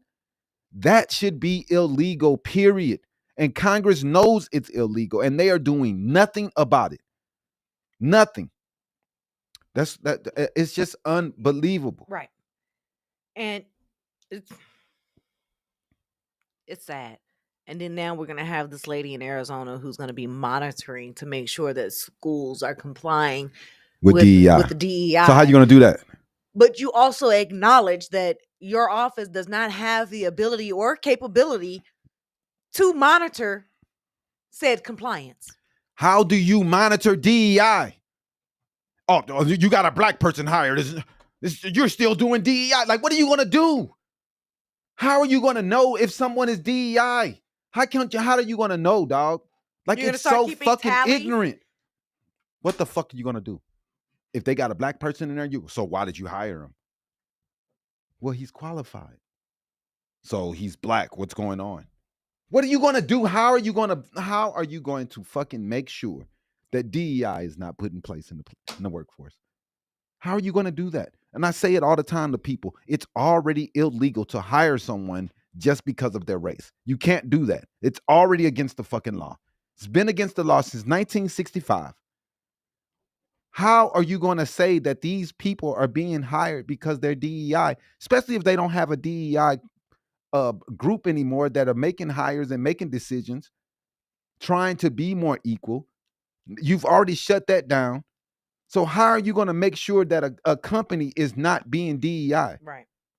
They can't have any black people. They can't have any women. They can't have any disabled people. How are you going to do this, dog? This is insane to me that they're doing this shit. You are a white hater. Why would I debate you? What is that a debate about? And I use curse words because I feel like it. You're calling me a hater. I'm not hating against. I think everyone should have equal opportunity to get a job. I don't care what race you are. If you are the person that is qualified, you should get the job. Yep. Everybody should get an opportunity to be able to interview for this position. Mm-hmm. And if you're only hiring all white people, then I think that there might be a problem. Because there's other people who are qualified to do these jobs. Period. Elon Musk this week. Yeah, go ahead. He wore a MAGA hat. And he also wielded a chainsaw, symbolizing his aggressive cuts to the federal government. Mm-hmm.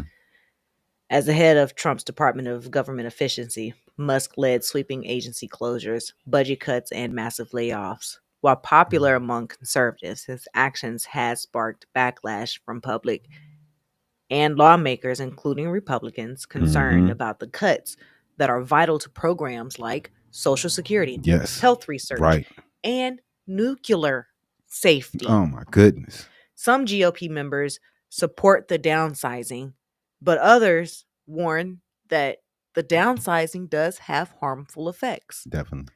As Trump's poll numbers slip and voter dissatisfaction grows, the political risks of Musk's approach are becoming more and more evident.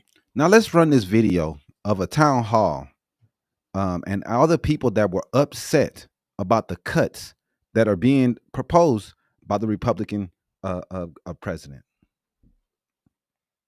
The one to the left. There you go. You can go and yell all you want, but I can't understand 10 people, let alone 100 people at once. It's your budget, not the president. And you are doing us a disservice to set that down and not stand up for us. And a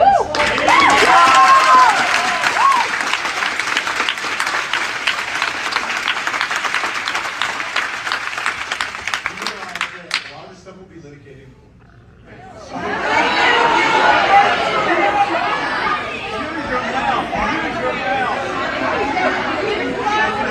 Be litigated in court. You don't think I'm going to stand up for you? Stand up.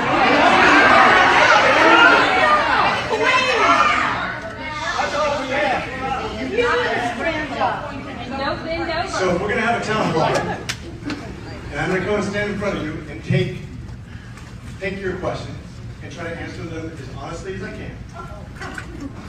Then let's do that, okay? But if you're going to just yell at me, that's not going to be. Yeah, man. You see, people are pissed off. They're mad. They're not happy about what Trump is doing. And a lot of these people probably voted for Trump. But they came in pissed off, yelling at their senator that they are not taking this shit anymore. And it's ridiculous to see all of these people losing their jobs. All of these programs being cut. People can't get to their medicine they need. Now they're talking about taking away SNAP benefits, Medicare, Medicaid, for they can give tax cuts to the rich, to their homeboys, to the people that already have billions of dollars. Let's take more money from the poor and give it to the rich. You know, we used to love Robin Hood. Now we're rooting for the bad guys.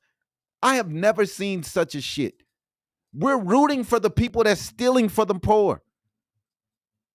What is going on? What are we doing as a country? Now, the way these people went and yelled at their town hall, that's what you should be doing. That's what we all should be doing. Yelling at our senators and the people that represent us because they're doing a horrible job right now. The Democrats aren't doing crap. And the Republicans are just laying down and letting Trump and Musk do whatever the hell they want to. Now, go ahead and show some of the comments here from Mark Ryan. That one, yeah. The whole scapegoating of DEI is really, really sick. They will use it as a cudgel to dissolve whatever part of the government they want, no matter how unconstitutional it is. I have to agree, man. They're using it for an instrument to make a lot of people happy who are very, very racist in the first place. Mm-hmm. Then they are also using it as a way to try to say that economically they're going to hurt the black people so they can bring other people up. So hurting these groups of people, DEI people, these are the people that but the thing is, we say all the time, who had the most benefits from DEI? It's white women. Mm-hmm. So you're trying to hurt your own people to try to hurt somebody else. You're hurting your own people. But I mean, the way they look at life from the 40s and 50s is where they want to go back to. They want to put women back in the kitchen. Barefoot pregnant. Yeah. So these guys believe in a day when white men made all the decisions and did everything, and everybody else suffered. And that's what they want to go back. That's what make America great again means. 1945. That's where they want us at. It's terrible, man. We and like I said, man, everybody should be every day doing everything they can to fight this. You're right. And it's kind of sad because we see this instance, we see this happening all the time. Yeah, yeah. Not just in politics, Mm-hmm. but we see it in our criminal justice system as well. 6 prison workers in New York were indicted on murder charges for the December death of Robert Brooks. This is disgusting. A 43-year-old inmate who was brutally beaten while handcuffed at Marcy Correctional Facility. Prosecutors described the attack as displaying depraved indifferences to human life. Man. With Brooks suffering severe internal injuries, a fractured hyoid bone, and ultimately choking on his own blood. Oh my goodness. The body camera footage captured officers repeatedly punching and kicking Brooks, unaware that their cameras had automatically recorded footage, even when not activated. Mm-hmm. In total, 10 individuals faced charges, including correctional officers accused of falsifying reports and obstructing medical aid. Mm-mm. New York Governor Katie Hochul condemned the attack, announcing terminations and suspensions while pushing for prison reforms, including increased surveillance. Oh, goodness, man. That was a disgusting video watching these men, 6, 7, 8 men beat on this dude while That's he's sitting on a handcuffed. hospital bed. It was disgusting. They were taking their nightsticks and beating him. beating this man in his balls. Kicking him. Like punching him. Dog, this is torture. While he was handcuffed. And no way to defend himself. And they said that you would think that this man had spit on them or kicked them. No. He didn't do any of these things. The video had showed the man did nothing. They were just beating the dog shit out of this dude. Yep. And this incident is is highlighting longstanding allegations of abuse, racism, and brutality at Marcy Correctional Facility, with experts warning that Brooks' death does reflect systematic issues rather than a simple, isolated event. Yeah, man, it's just a crazy case, and this happens too often in this country. Way too often, man, where people are dying in the hands of the people who's supposed to be protecting them. Yep. These are the people who signed up to protect and serve, and then they murdered their own. They murdered their own people, their own community. How do you murder the people that you're supposed to be protecting and serving? And then people get mad when people march, and we got Black Lives Matter out here, because the police have frequently showed us that they do not care about Black lives. Right. They don't care. They openly beat the mess out of them and try to kill them. Mm-hmm. And I mean, I just can't say it's Black people, because it's all type people that get killed in the hands of these police officers. Yep. And everybody, instead of making it a race thing, which I disproportionately, I know that it affects us more. But regardless, they kill all type people, Latino, white, black. They kill everybody they come in their hands. If you do something wrong, they killing you. Just like the guy they killed here, they got the wrong dude. Dude has some mental issues. They kill him. And the guy they supposed to be looking for, he in the truck, he didn't kill himself. Yep. The police do a horrible job of trying to Solve crimes. restrain themselves And de-escalate. and de-escalate. These are two things that our police officers need to go back to school for. I don't know if they need more training, but they do not know how to de-escalate, and they do not know how to restrain themselves at all, ever. None of our police officers. And it's a goddamn shame, and I'm sick of it. What's all the stories? Let's roll the hot mess one real fast, and then we can go into sports and comics. All right. This week, the hot mess kind of ties into everything that's been going on politically with Trump and Bannon and everybody. Elon even trying to wave this Nazi salute, right? Kanye decided that he was going to express his frustration over the fact that Steve Bannon and Elon Musk are able to seemingly throw out the Nazi salute without being canceled or without receiving backlash. But anytime that he has something to say that's anti-Semitic, he receives a lot of backlash for it. And he's like, this is just not fair. Why can they do it and I can't do it? Well, I'm going to explain something to you, Kanye. Go ahead, switch it to me, bro. They own their products. And so you putting your stuff on the Shopify website, that's back. They're going to have backlash. See, when you own your own, there is no backlash. No. His Yeezy website got shut down. Right. That's what I'm saying. His Yeezy website was ran by some other company so he can have backlash. These people are they're running their own companies, their own websites. Elon has his own everything. So you can't shut him down. He shuts you down. Right. That's why they have power, Kanye, that you don't have. Money doesn't always give you that power. You need to start moving a little smarter you can't just hate who you want when you have to depend on others. Now, if you had your own shop, then you don't have to worry about Shopify because you have your own. Yep.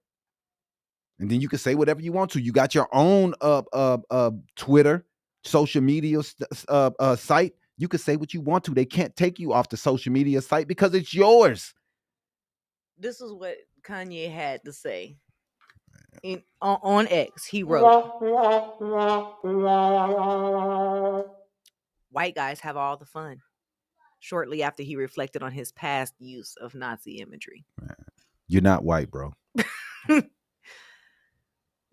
White guys have all the fun. This is really why you're mad?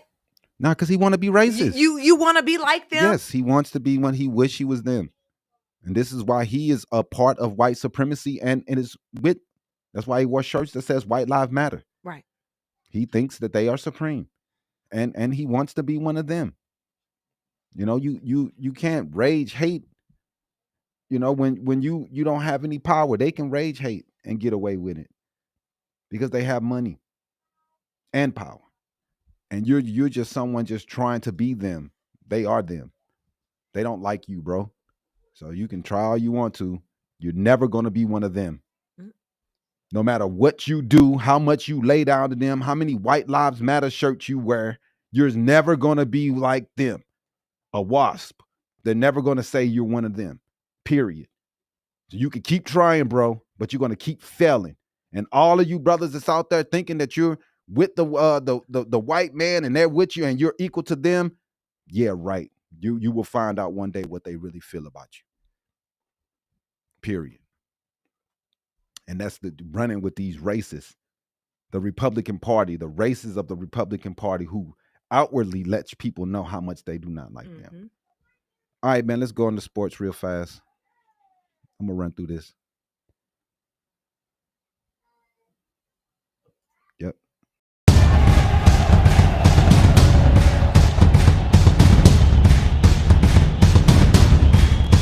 Habari Sports.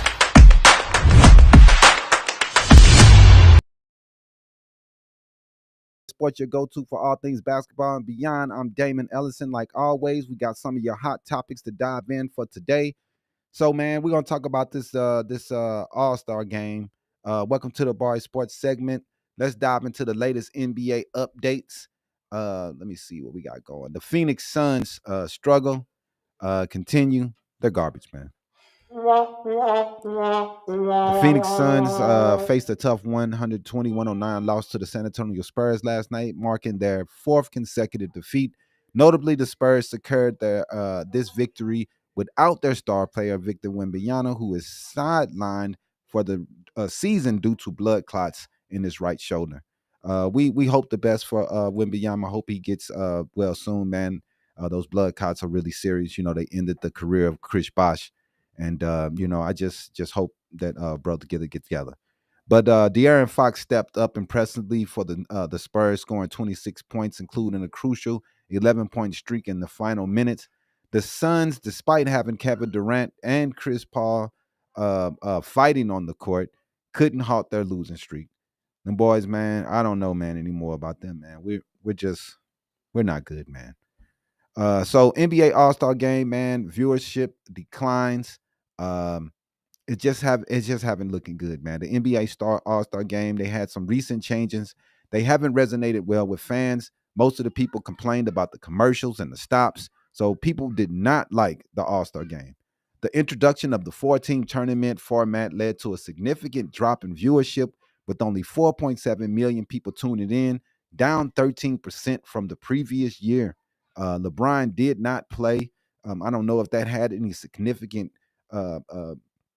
if that would have changed the number significantly, but hey, he did not play. He bowed out for ankle and soreness. He did play his first game back, so I don't know. It is concerning. The All-Star Weekend festivities, including the Skills Challenge, 3-point contest, and Slam Dunk contest, also hit an all-time low, attracting just 3.4 million viewers. People aren't interested in the NBA All-Star Game anymore. The players they've done it. People don't care anymore, man. They do not want to watch these cats anymore. People were praising the hockey game. That's how bad it's got. Where people are praising hockey and saying NBA sucks. We are in a bad situation, man.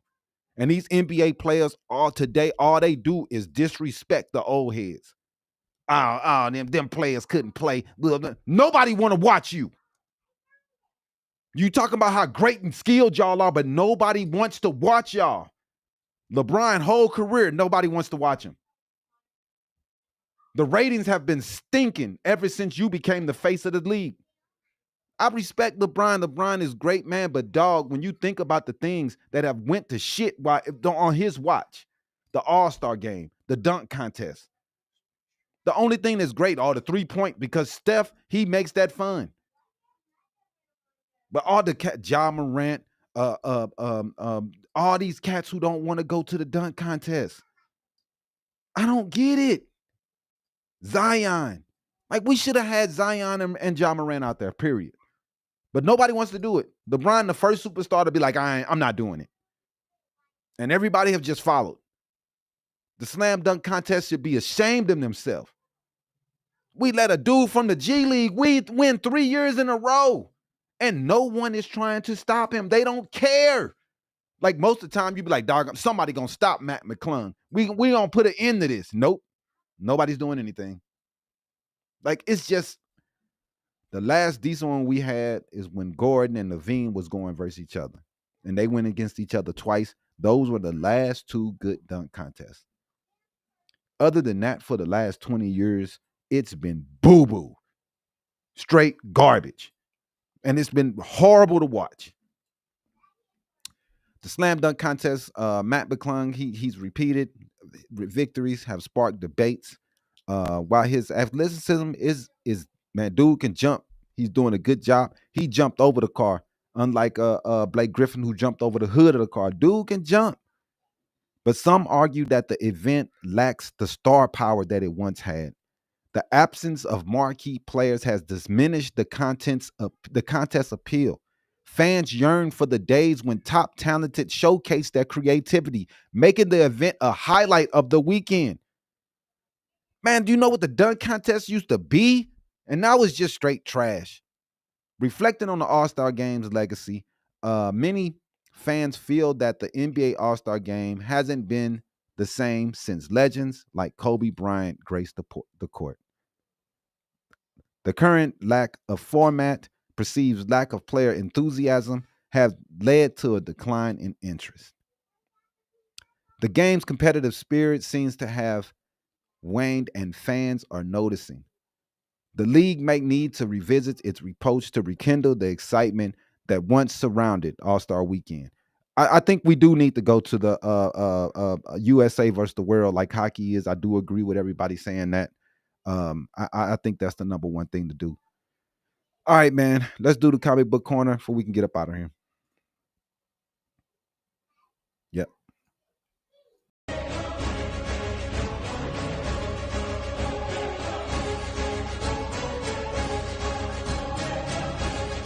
Comic Book Corner. Sponsored by. So, welcome to Comic Book Corner, the show where we dive into the stories, the characters, and the culture surrounding the world of comics. I'm your host, Damon Ellison, and today we're tackling a hot topic that's sparking debate once again. Your boys, Spectacular Spider-Man, man. And the show was great. The ending was great. Your friendly neighborhood Spider-Man, just a good show, man. And I really, really love what they did. I just really loved it. It was a good show, and I thought that it had a great ending, and it really kept you on the edge of your seat. We're diving into the final episodes of Friendly Neighborhood Spider-Man and some of the things that happened. We saw Tombstone and Spider-Man, connect to fight Scorpion. I thought that was really cool. It brought back, childhood memories of seeing those things back in the day with Scorpion and Spider-Man. I really love what Marvel done with this one, man, and how they brought it all back together with Doctor Strange. It was just a pretty good episodes, the last three. Peter Parker, he's facing escalating challenges. He uncovers that Norman Osborn has been manipulating events behind the scene, leading to a confrontation that tests Peter's resolve and moral compass. The tension builds as Peter grapples with his dual identity and the responsibilities that come with it. It's just, man, like I said, it's a great show. And the finale delivered a significant twist. Peter discovers that his father, Richard Parker, is alive. And we discovered he's alive and in prison.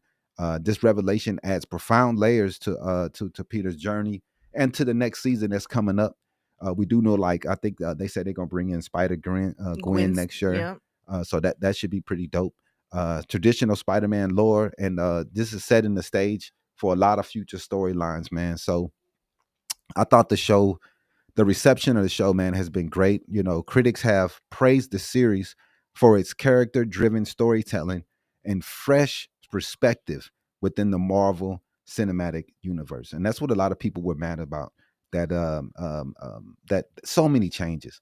But Polygon highlights the show's focus on secondary characters, stating it dedicates significant screen time to its secondary characters, enriching the narrative. And I think they did do a good job of that. They go with Tombstone a lot, so you build up, him, and he's going to end up being a bad guy, but about his life. You know about his struggles. You So know now what you he's know been exactly through. how he's got to where he Exactly. gets to. And they just don't show up out of nowhere like you feel like they used to do. Right. Now they've developed a great story with Tombstone, so you understand what the kid is going through. Fans have also responded positively on Reddit. Discussions reflect appreciation for the show's balance of action and personal drama, with users noting the depth and complexity of Peter's life as both of a teenager and a superhero. And I just really want to celebrate shows like this, man, because the diversity and having a black man who is leading this show and producing it and creating it. The season finale hits at exciting developments for the next season. The introduction to Richard Parker and unresolved questions about Uncle Ben's fate suggests that the series will continue to explore uncharted territory in Spider-Man's story. So Hope is great for next season, man. But we're gonna get ready for Daredevil. That's what will be coming out next. March 4th. So we'll be watching that We'll get our and first keeping 2 you guys episodes. updated with what's going on, man. Let's go with a couple comments before we get up out of here. Go show Ryan's right there at the bottom. Love the show, y'all. Keep fighting the good fight. Thank you. Thank you, my brother. Thank you. Canadian pride in the face of American fascism. Yeah, man. The people were going for Canada. I ain't gonna lie, I was going for Canada, man, because you America's disrespecting them, and then we're just, instead of being respectful, we just keep disrespecting them. So we just got to do better, man. Go ahead, show the one from him in American. Go up. I'm an American and I love that Canada won against the U.S. in overtime the other night. Trump is literally trying to get them to be the 51st state and dissolve their sovereignty. Yeah, man, and they have free health care. They have universal health care. They don't have gun crimes everywhere. Canada has a lot of things figured out that America hasn't. And I was watching another program that was saying if all of these Canadians came into the Union as a 51st state, you have to change some things around on the amount of senators and everything. Well, a congressman that a nation would get that of that size. You know how many congressmen they would have that would take out some other places that have. So it would not help Republicans. They are a very liberal country, and that would bring a lot of liberals into the fold. So he would be mad that Canada would end up. Yeah, they would end up helping like us. California. They would end up helping us get into universal health care. Yep. They would help us to pass more stringent gun laws. Yep.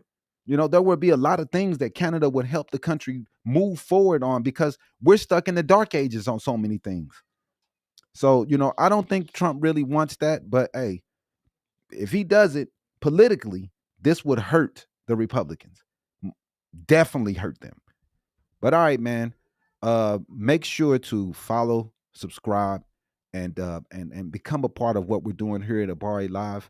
We're trying to keep everybody updated on what's going on in politics, what's going on with the racist people that's running this country, and the racist people that are making decisions for you and your kids. Watch Habari Live every week, Saturday, 11 o'clock a.m., and we will keep fighting the fight and resisting what's going on in politics today. We want to thank you, everyone from TikTok, everyone from YouTube that chatted in and vibed with us today, and we hope to keep this discussion going. Please comment on the live, and as we post videos, bring your comments in. And if there's anything that you want us to discuss or talk about, you can always email us at info@habarieNtertainment.com, and we will definitely keep that on and put that into the show and discuss it and bring it to you, the people who really matter.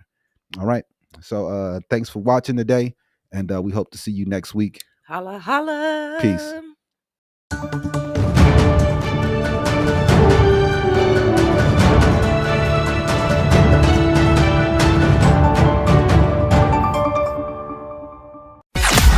Thanks for watching another episode of Habari Live.